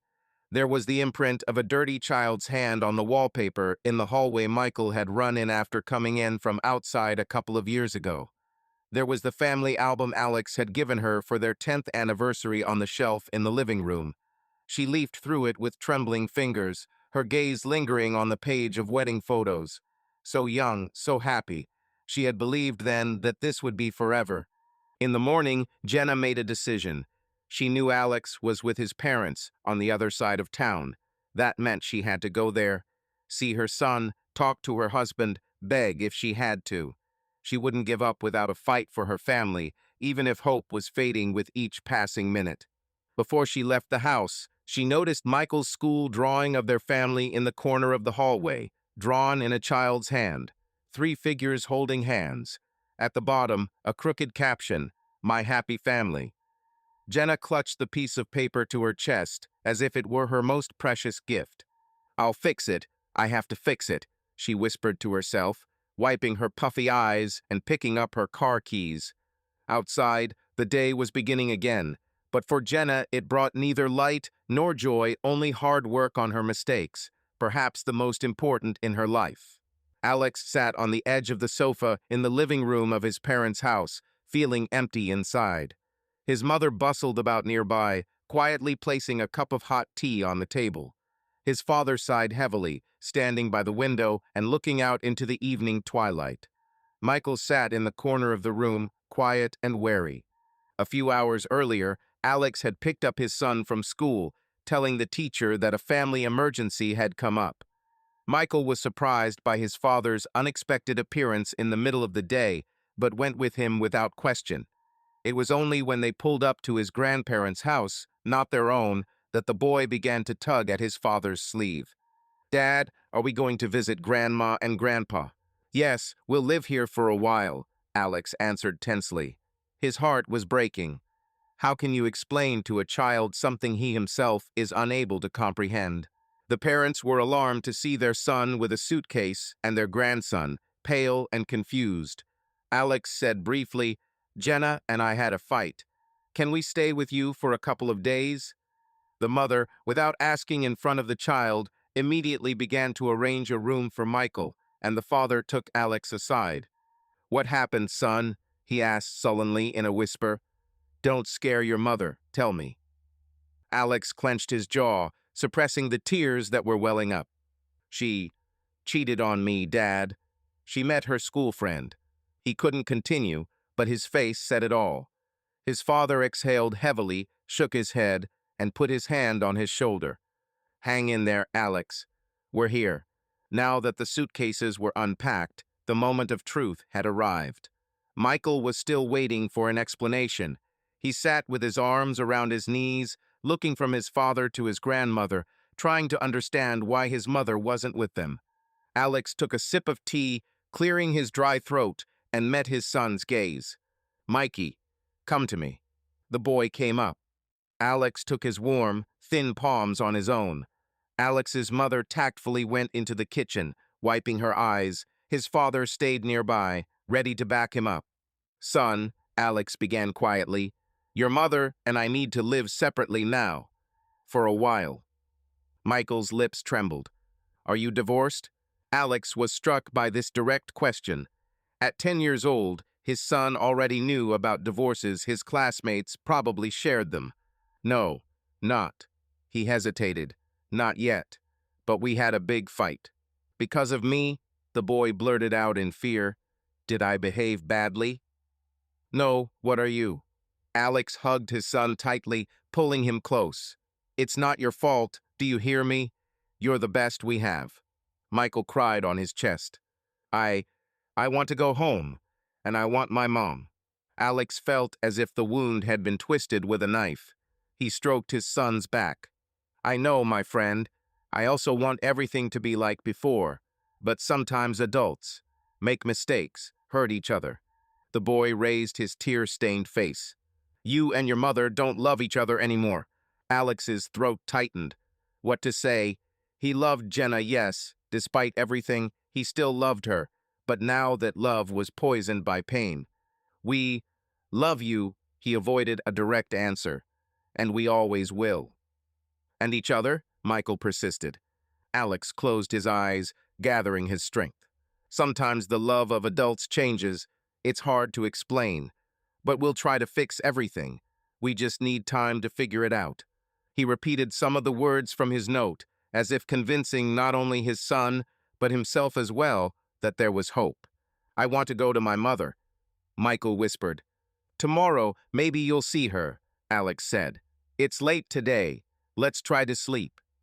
They put Michael to bed in Alex's old room, which his grandmother had quickly converted into a nursery with fresh linens and cars.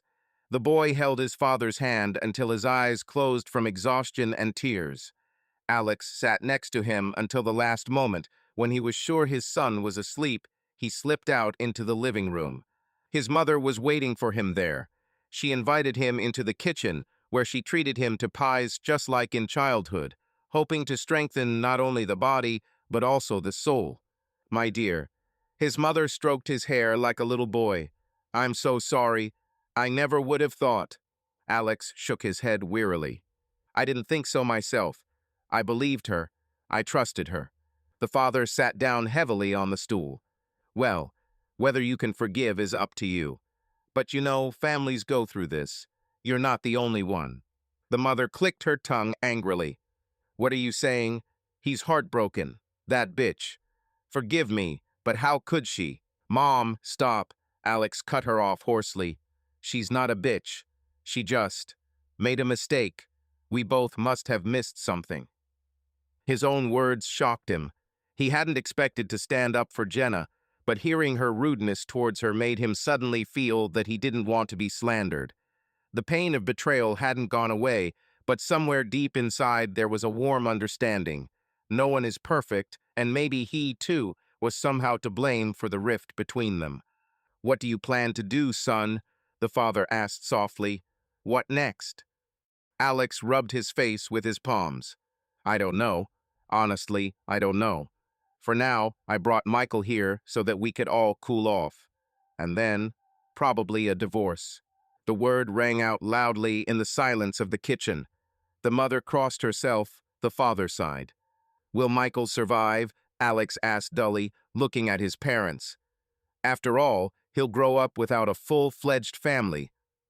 We will be his support, the father said firmly. He has us, and he will still have his own mother.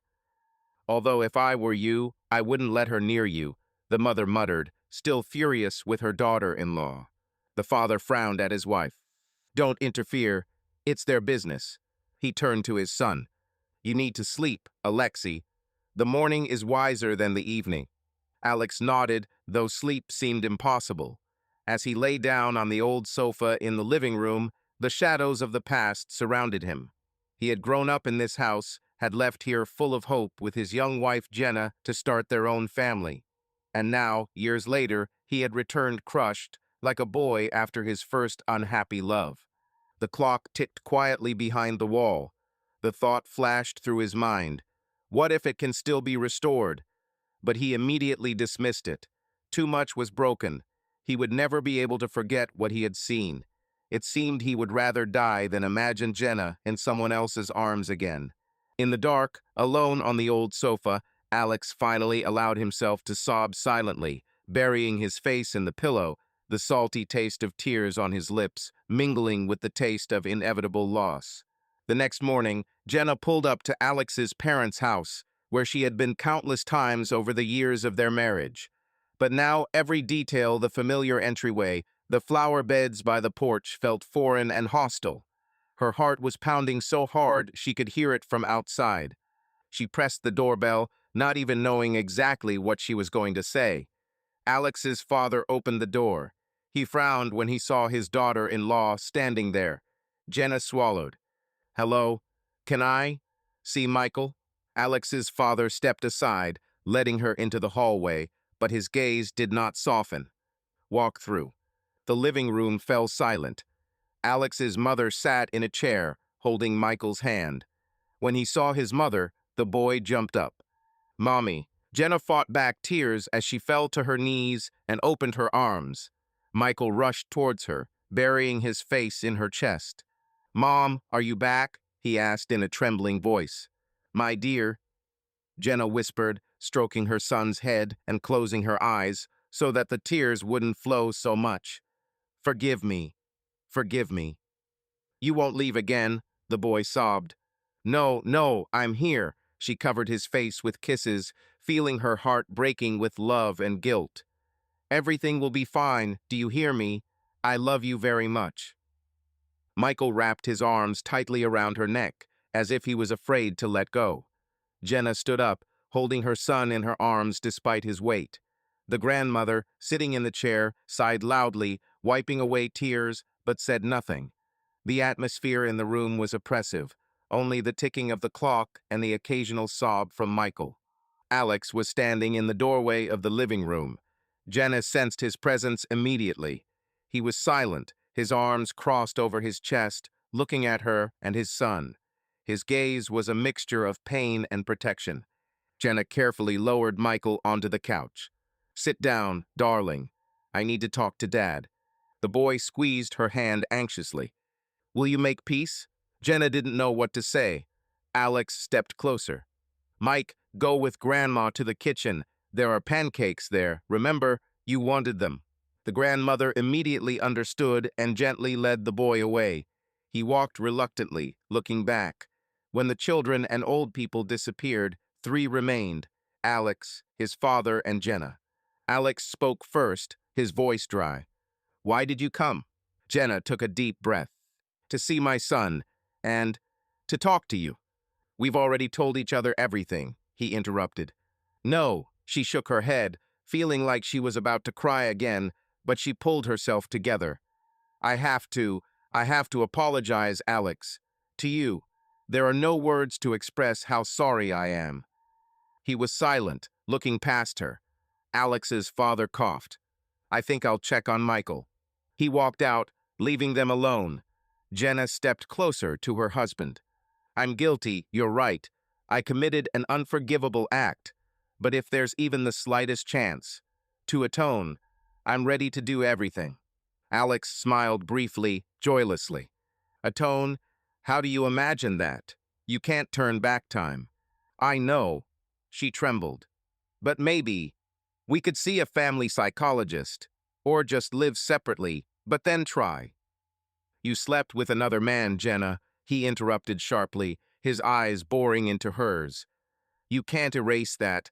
I can see it in front of me every moment. Jenna covered her face with her hands. I regret it every moment too. If I could fix it. God, how could I?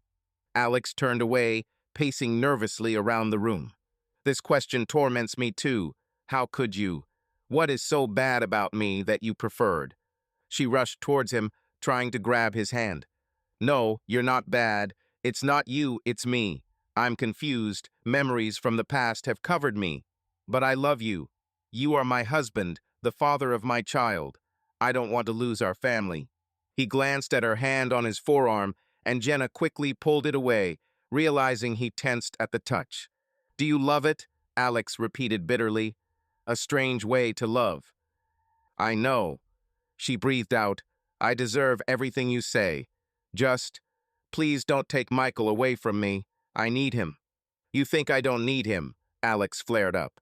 I'm his father. Why should I see you bring home someone else? No, she shook her head in horror. No other. It's over. I broke up with Brian. He's going to leave soon. I chose you and Mikey.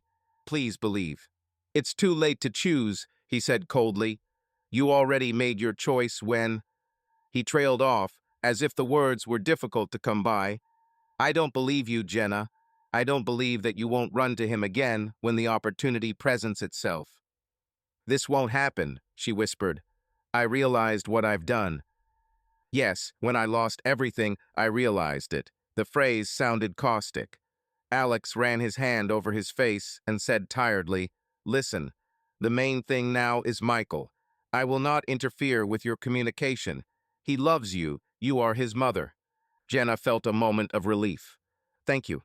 But as for the two of us... He looked away. I'm not sure I'll ever be able to forgive. Not yet, for sure. Jenna's lips trembled.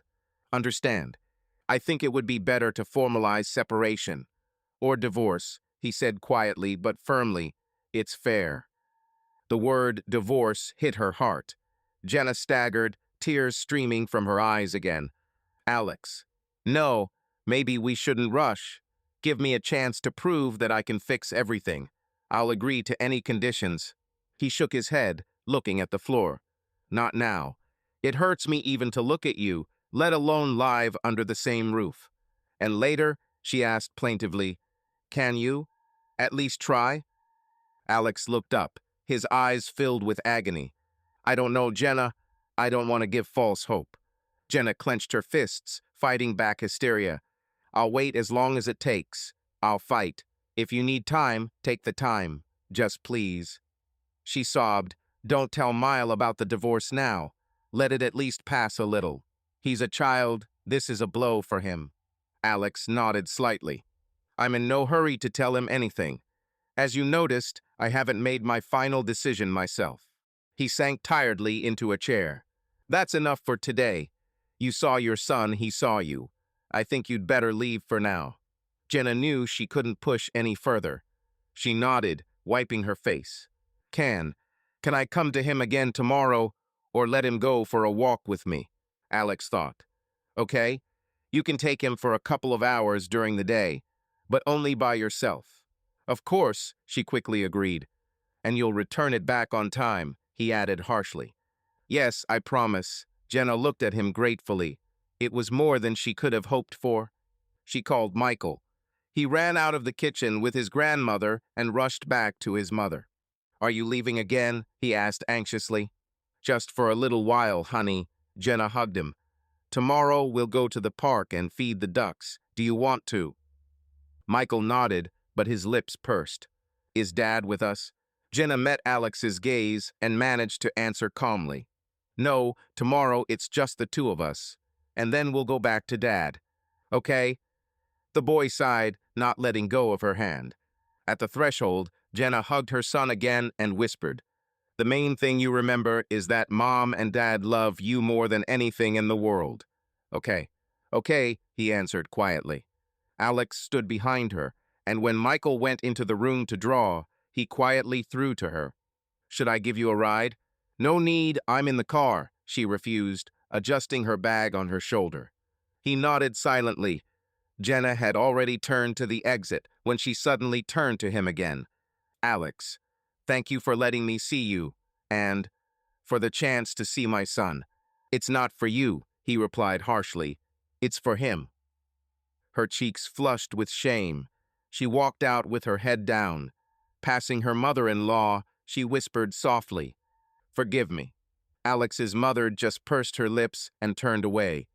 Her father walked Jenna to the door, saying heavily, Do as Alex says, girl. Give him time. Jenna nodded, fighting back tears. I understand everything. That's good, he muttered, closing the door behind her. Outside, Jenna took a deep breath of the frosty air. For the first time in a long time, she felt something like hope. At least she would be able to see her son. Alex hadn't cut her off from the baby, and he himself had said that he hadn't made up his mind. So there was a chance, however small. She would clutch it in her fist and not let go. After Jenna left, Alex's soul was in chaos. He sat on the porch of his parents' house, looking at the frost-covered lawn and mechanically twirling in his fingers the wedding ring that he had mechanically grabbed from the table when he followed her out of the room. The same ring that she had left at home. The meeting itself was surprisingly calm as it could be. No shouting, no scenes, all the tears had already been cried yesterday. He saw how Jenna was desperately trying not to destroy the last bridges, and this caused him to feel two things. On the one hand, anger. Now she realized what she had done when it was too late. On the other hand, pity. She looked so lost and pitiful that his heart trembled involuntarily. But as soon as he remembered her with Brian, pity immediately gave way to bitterness.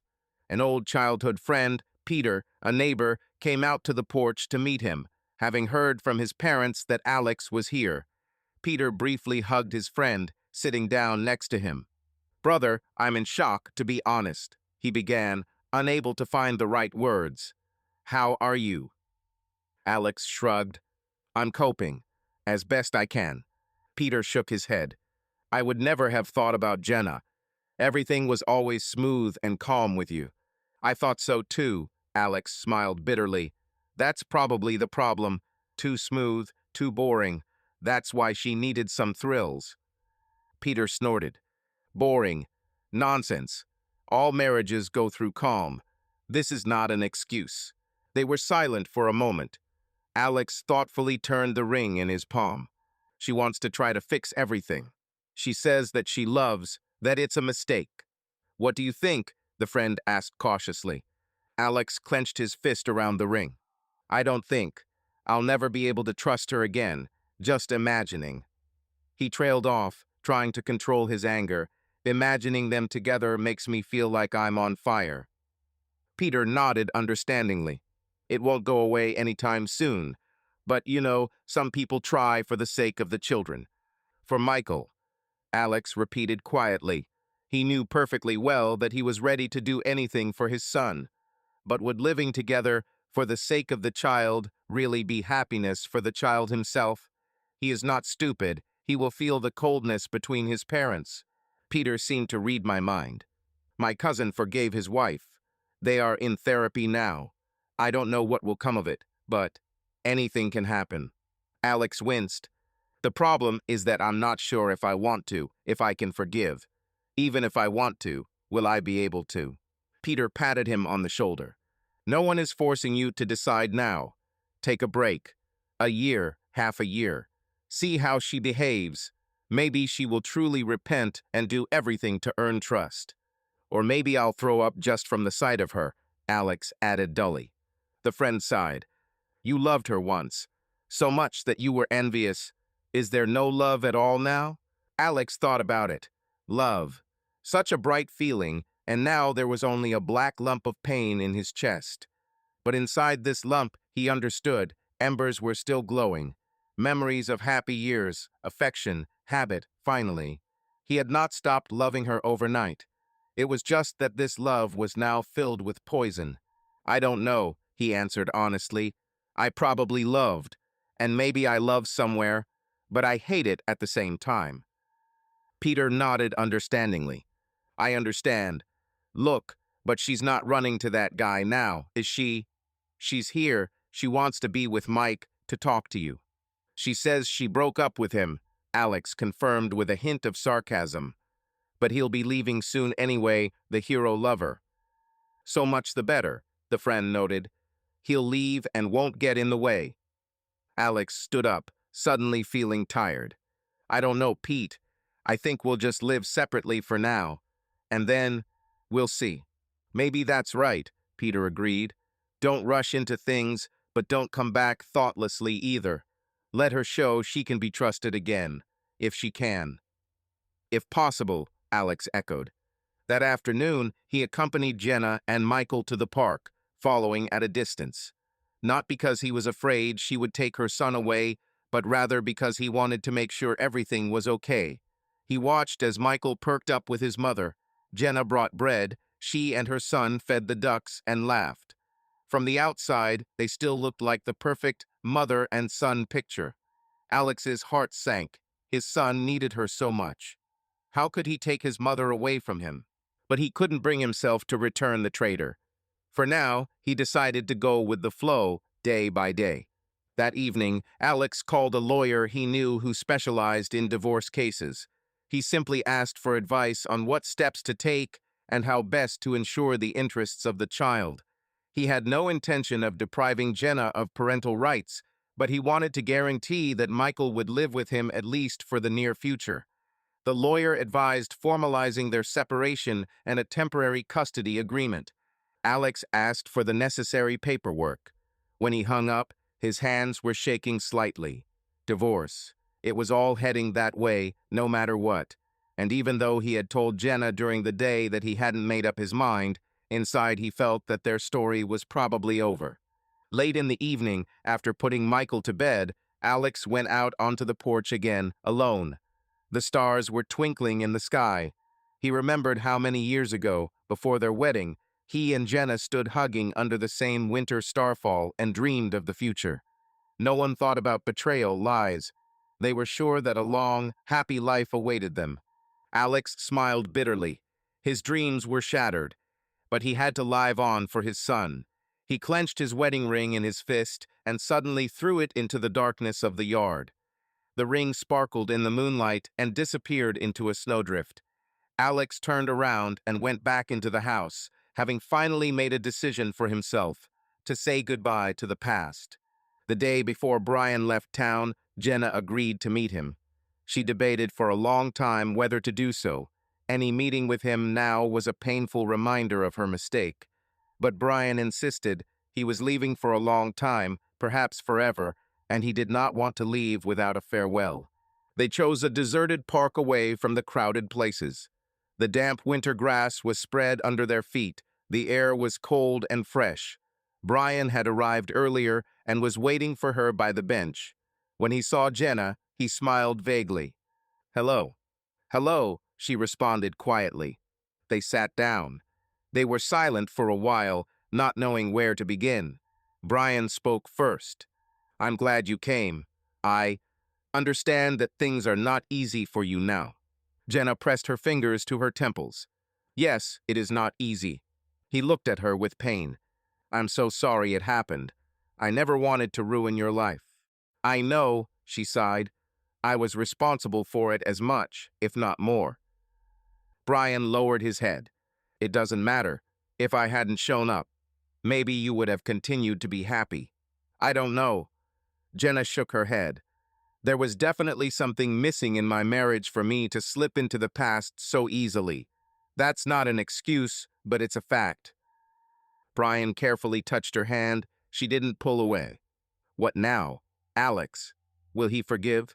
I doubt it very much. She smiled sadly. He says he doesn't know, but he's preparing for a divorce. Brian squeezed her hand tighter. If that happens, know that I am always ready to accept you. I still love you. There was hope in his voice, and it made Jenna feel even worse. She looked into his eyes. Brian, after everything I've done, I don't know if it's right to be with anyone. I have to think about my son, and honestly, I'm not sure about our love. Can survive this beginning. He frowned. Do you regret us? Jenna thought for a moment. How to answer? Did she regret that he came back into her life? This love brought her both joy and terrible pain. I'm sorry I hurt my loved ones, she said softly. Our feelings were very strong, but maybe we gave them free rein too late. Brian turned away, staring at the gray sky. I understand. Do you want to stay with Alex? I want to try to fix it as best I can, she answered evasively. Even if we get divorced, Alex and I will have to communicate because of Michael. And I have to earn my son's trust again and learn to live from scratch. He nodded slowly. Then he took a small envelope out of his pocket. I wrote you a letter. Here is everything I might not have been able to say. You can read it whenever you want, or tear it up. Jenna took the envelope with trembling fingers, feeling a lump in her throat. Thank you. Brian stood up and took a deep breath. I need to go to the airport in an hour. She stood up too. There was nothing more for either of them to say. All the words were already between the lines. Brian suddenly pulled her into a last hug. She did not resist. He kissed her forehead. Be happy, Jenna, please. Tears welled up in my eyes. And you, forgive me. He shook his head. I don't regret anything except that I hurt you. They let go of each other at once. Brian turned away first and walked away down the alley. Jenna watched him until his figure disappeared around the corner. Then she looked at the letter in her hands. She didn't have the strength to open it, the wounds were too fresh. She walked back to the car, feeling strangely empty. The envelope was fluttering in the wind. She opened her purse and carefully put the letter inside. Someday, perhaps, she would read it when her heart no longer reacted so sharply to Brian's name. And now a completely different job awaited her, trying to collect the fragments of her life and glue them together into at least something functioning for the sake of her son. Spring brought with it the budding of the divorce and its finality. In the courtroom, everything was quick and dry. The lawyers laid out the terms, both sides agreed. Alex signed the papers, barely looking at them, feeling strangely empty. Jenna sat across the table, pale but composed. When the judge declared them officially divorced, she bit her lip, holding back tears. Alex didn't look at her, staring at his hands. According to the agreement, Michael would stay with him and spend every weekend and half of the holidays with his mother. This decision was, in fact, a voluntary sacrifice by Jenna. She insisted that stability was more important, and Alex now had more opportunities. Alex appreciated this to himself. It meant that she really thought about the well-being of her son. After the hearing, they walked out onto the court steps together. They stood in silence for a few seconds. Paradoxically, Alex felt not relief, but a heavy sadness. So many years together, and now they were strangers. But looking at Jenna, he suddenly felt that the anger had retreated, giving way to quiet sadness and pity. Thank you, he said quietly, looking somewhere past. Jenna flinched in surprise, then smiled sadly. I deserve all the complications, but I don't want to make life difficult for you and Mile. They both fell silent. There wasn't much to say. Finally, Jenna asked timidly, maybe we can take turns taking Michael to school, like he asked. He likes it when you go on Mondays and I go on Fridays. Alex nodded. Of course, as it suits him. She looked at him gratefully. Their gaze met for a moment, and Alex saw so much pain and remorse in her eyes that he looked away. Too late for these feelings, but still, they were sincere, he knew. Okay, I have to get to the office, he said dully. Hang in there, Jenna. He called her by name for the first time in a long time, without malice, just tiredly. She understood and nodded. And you, take care of yourself, Alex. He turned and walked away. There was no hug, no handshake, just a light farewell that they barely dared to make. Alex sat in the car for a few minutes, covering his face with his hands. He thought that perhaps everything could have turned out differently if. But what if now? The decision was made. He was no longer this woman's husband. Strangely, along with the bitterness came relief from not having to live in constant tension anymore. Now everything is clear. There is he, there is the sun, and there is she separately. They will be connected by the sun, but no longer with each other. That night, Alex and Michael had dinner together in their new rented apartment. The boy knew that his parents were divorced. They were gradually told that his mom and dad were no longer husband and wife, but they both loved him. Michael took it hard, although he pretended to understand. He went to the school psychologist, talked to his father and mother. Gradually, the storm died down, and Alex hoped that time would heal this too. Dad, Michael suddenly asked at the table, do you still love Mom? Alex was taken aback by the directness of the question. His son looked at him seriously, expecting an honest answer. Alex put his fork down and thought, what should he tell a 10-year-old? I love her like your mother. We've been through a lot of good things together. She gave me you. You won't forget that. Michael frowned. But you were angry with her. Yes, I was angry, Alex sighed, and sometimes I still am. Adults are complicated, Mike. But Mom and I try to get along for your sake. The boy thought for a few seconds, then nodded. I'm glad. I was afraid that you hated each other completely. Alex shook his head and ruffled his son's hair. No, what are you saying? Between us, it's just, love as a husband and wife has ended. But we will both always love you and wish each other well. As Alex said these words, he found himself thinking that he was speaking sincerely. He truly no longer wished Jenna ill. Over time, remembering both her tears and her repentance, he was able to let go of most of the anger. All that remained was a feeling of quiet loss.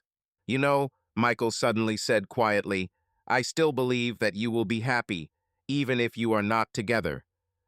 Alex felt a lump in his throat. He hugged his son. Thanks, buddy. That night, falling asleep in his bachelor bedroom, Alex thought, a new life lies ahead. Perhaps someday he will meet another woman. But the wound of betrayal heals slowly, and he was in no hurry. The main thing is that he coped, withstood the blow, kept a good son, and managed not to become completely embittered. The rest will be as it will be. He learned from life that sometimes the strongest-looking unions can crack, and on the ruins of a past life, you can always build something new. Jenna ran her hand over the smooth surface of the table in the empty living room.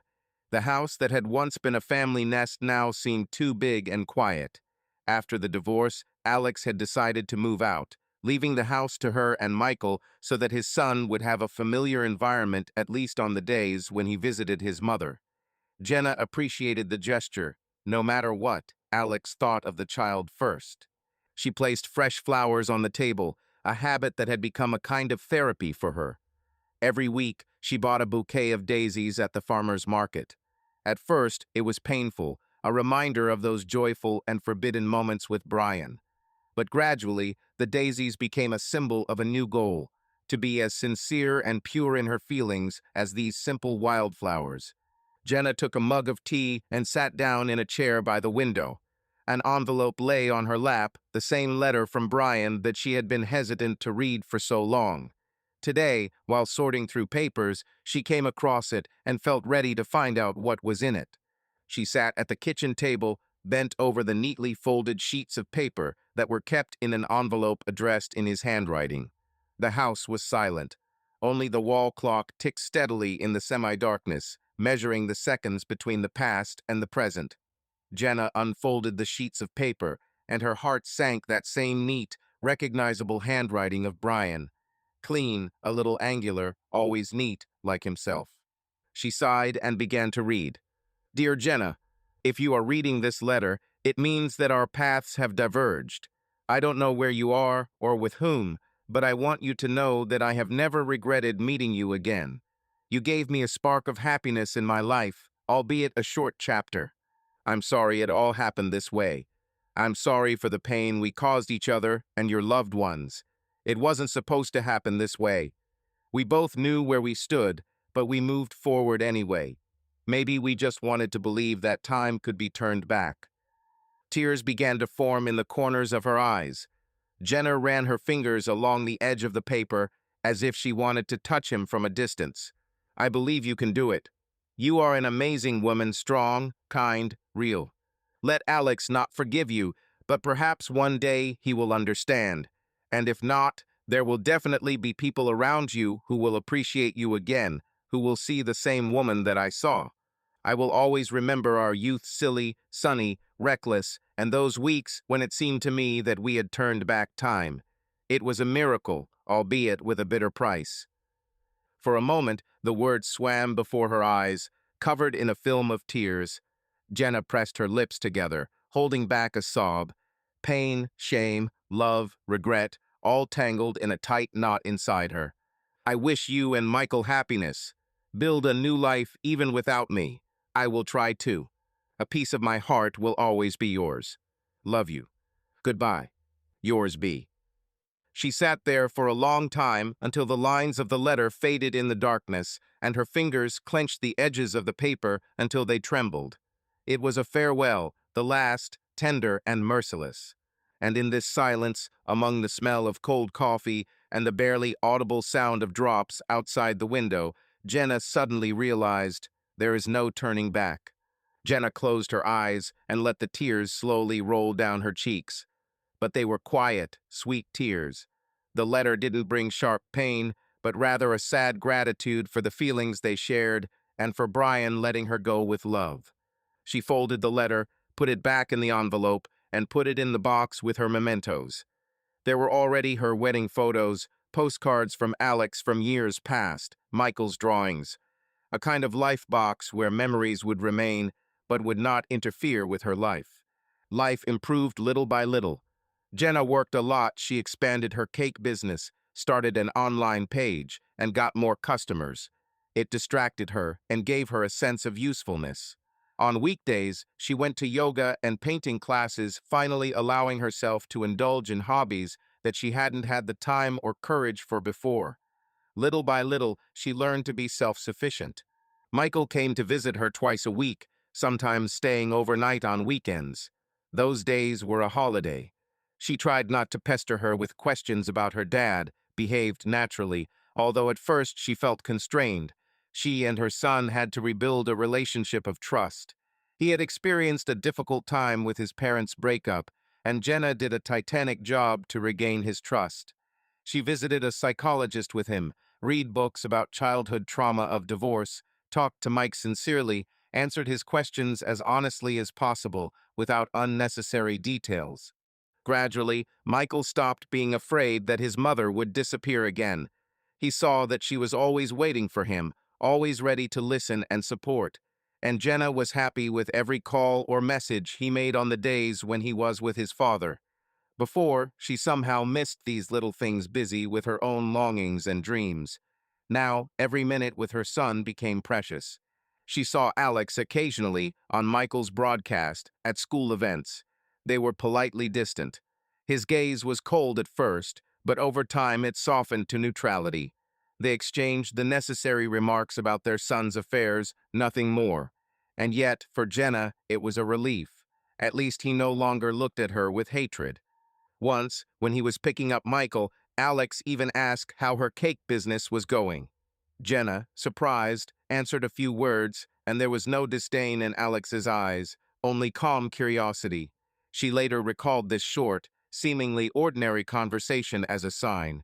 He, too, was moving on. Brian kept his promise and never showed up in her life again, although he occasionally sent short emails with news from California. He had settled into a new job, got a dog, wished her the best. Jenna responded politely, but with increasing distance. She decided that the past should remain the past. On a summer evening, after closing another order and cleaning the kitchen, she sat down to rest. She turned on an old music collection songs from her youth, the same ones she once danced to with Brian and later loved to listen to with Alex. Surprisingly, these melodies did not bring pain now. They had become part of her story, bitter, sweet, but already completed chapters. Jenna looked out the window at the sunset. Her son's words came to mind, "I believe you can be happy, even if you're not together." Her boy was wise beyond his years. She really wanted Alex to be happy, even if not with her. And she wanted to learn how to be happy herself, not as someone's wife or lover, but as an independent woman, a mother, a master of her craft. Yes, she made a terrible mistake. But life went on, and from mistakes, too, something good can grow. For example, a new understanding of yourself, your values. The phone on the table vibrated, a message from Alex. "Michael has a match on Saturday at 10 o'clock. Are you coming?" Previously, he would have conveyed this through his son or formally via email. Now he simply wrote directly, a small step toward normal communication. Jenna quickly typed back, "Of course I will. Thanks for reminding me." "Okay," came back from him briefly. She put the phone down and smiled through the tears. Everything would slowly become okay. Maybe not the way she had once dreamed, but in its own way. She would be with her son and her old friend. Her old friend would forever remain a bright and painful memory of her first love, which taught her to appreciate the present. "Thank you," she whispered to no one who knew, either the past or fate, and she went to close the windows. Tomorrow was a new day, which she had to meet with her head held high. 10 years passed. Michael, now a grown and handsome young man, stood on stage in his graduation gown, accepting his diploma. In the audience, among hundreds of parents, sat Alex and Jenna. They had not been husband and wife for a long time, but today, looking at their son, they felt the same pride and trepidation. "Our boy," Jenna whispered, wiping away tears of joy. "Well done," Alex responded quietly, smiling. He no longer avoided looking at his ex-wife. The years had done their job, the pain was gone, and what remained was respect and shared love for their son.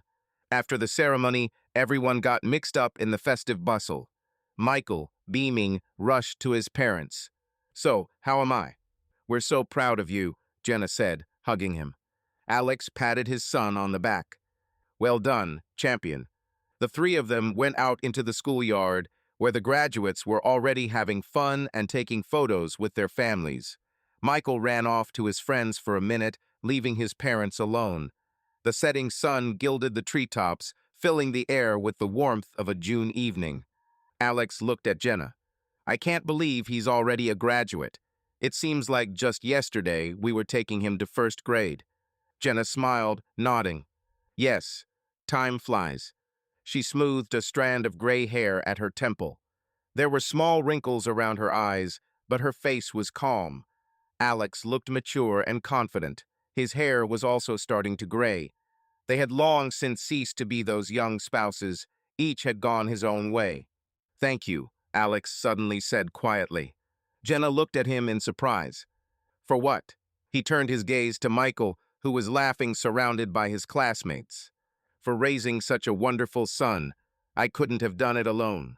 Jenna's eyes welled up with tears, and she lowered them to keep her mascara from smearing as she quietly replied, "We did it together." Alex nodded. They stood there for a few seconds, watching the young people. Then Jenna said softly, "You know, I'm glad Mike has you. That, despite everything, He grew up with a loving father by his side. Alex looked at her carefully and smiled slightly. And he has you, the most caring mother in the world. An understanding had developed between them, warm and pure, like that of old friends who had been through a lot. Some might say that they had become friends, even if not the same as in their youth. But this friendship, based on forgiveness and respect, was the best ending to their difficult story.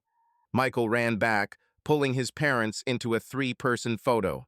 Alex had his arm around his son's shoulder on one side, Jenna on the other. As the camera captured them, she caught Alex's gaze. He was peaceful and kind, like she hadn't seen him in years.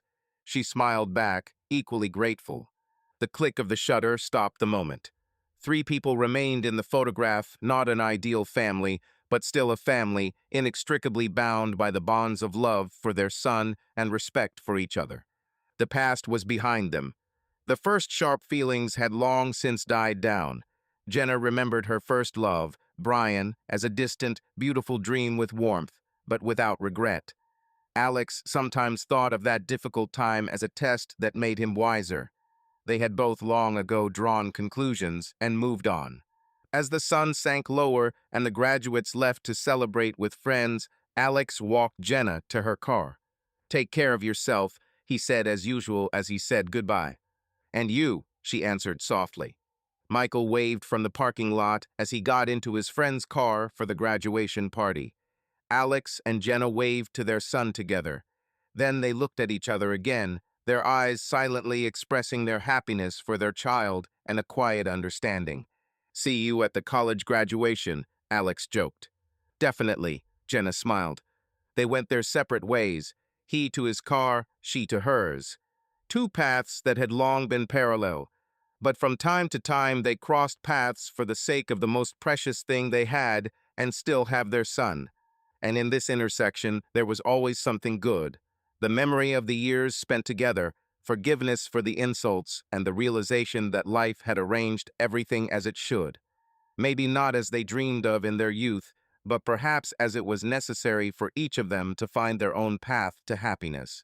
Subscribe to our channel so that your love doesn't cheat on you, and go ahead and listen to the next story, because this story is nothing compared to the next one. If you're under 18, don't even think click to the next one.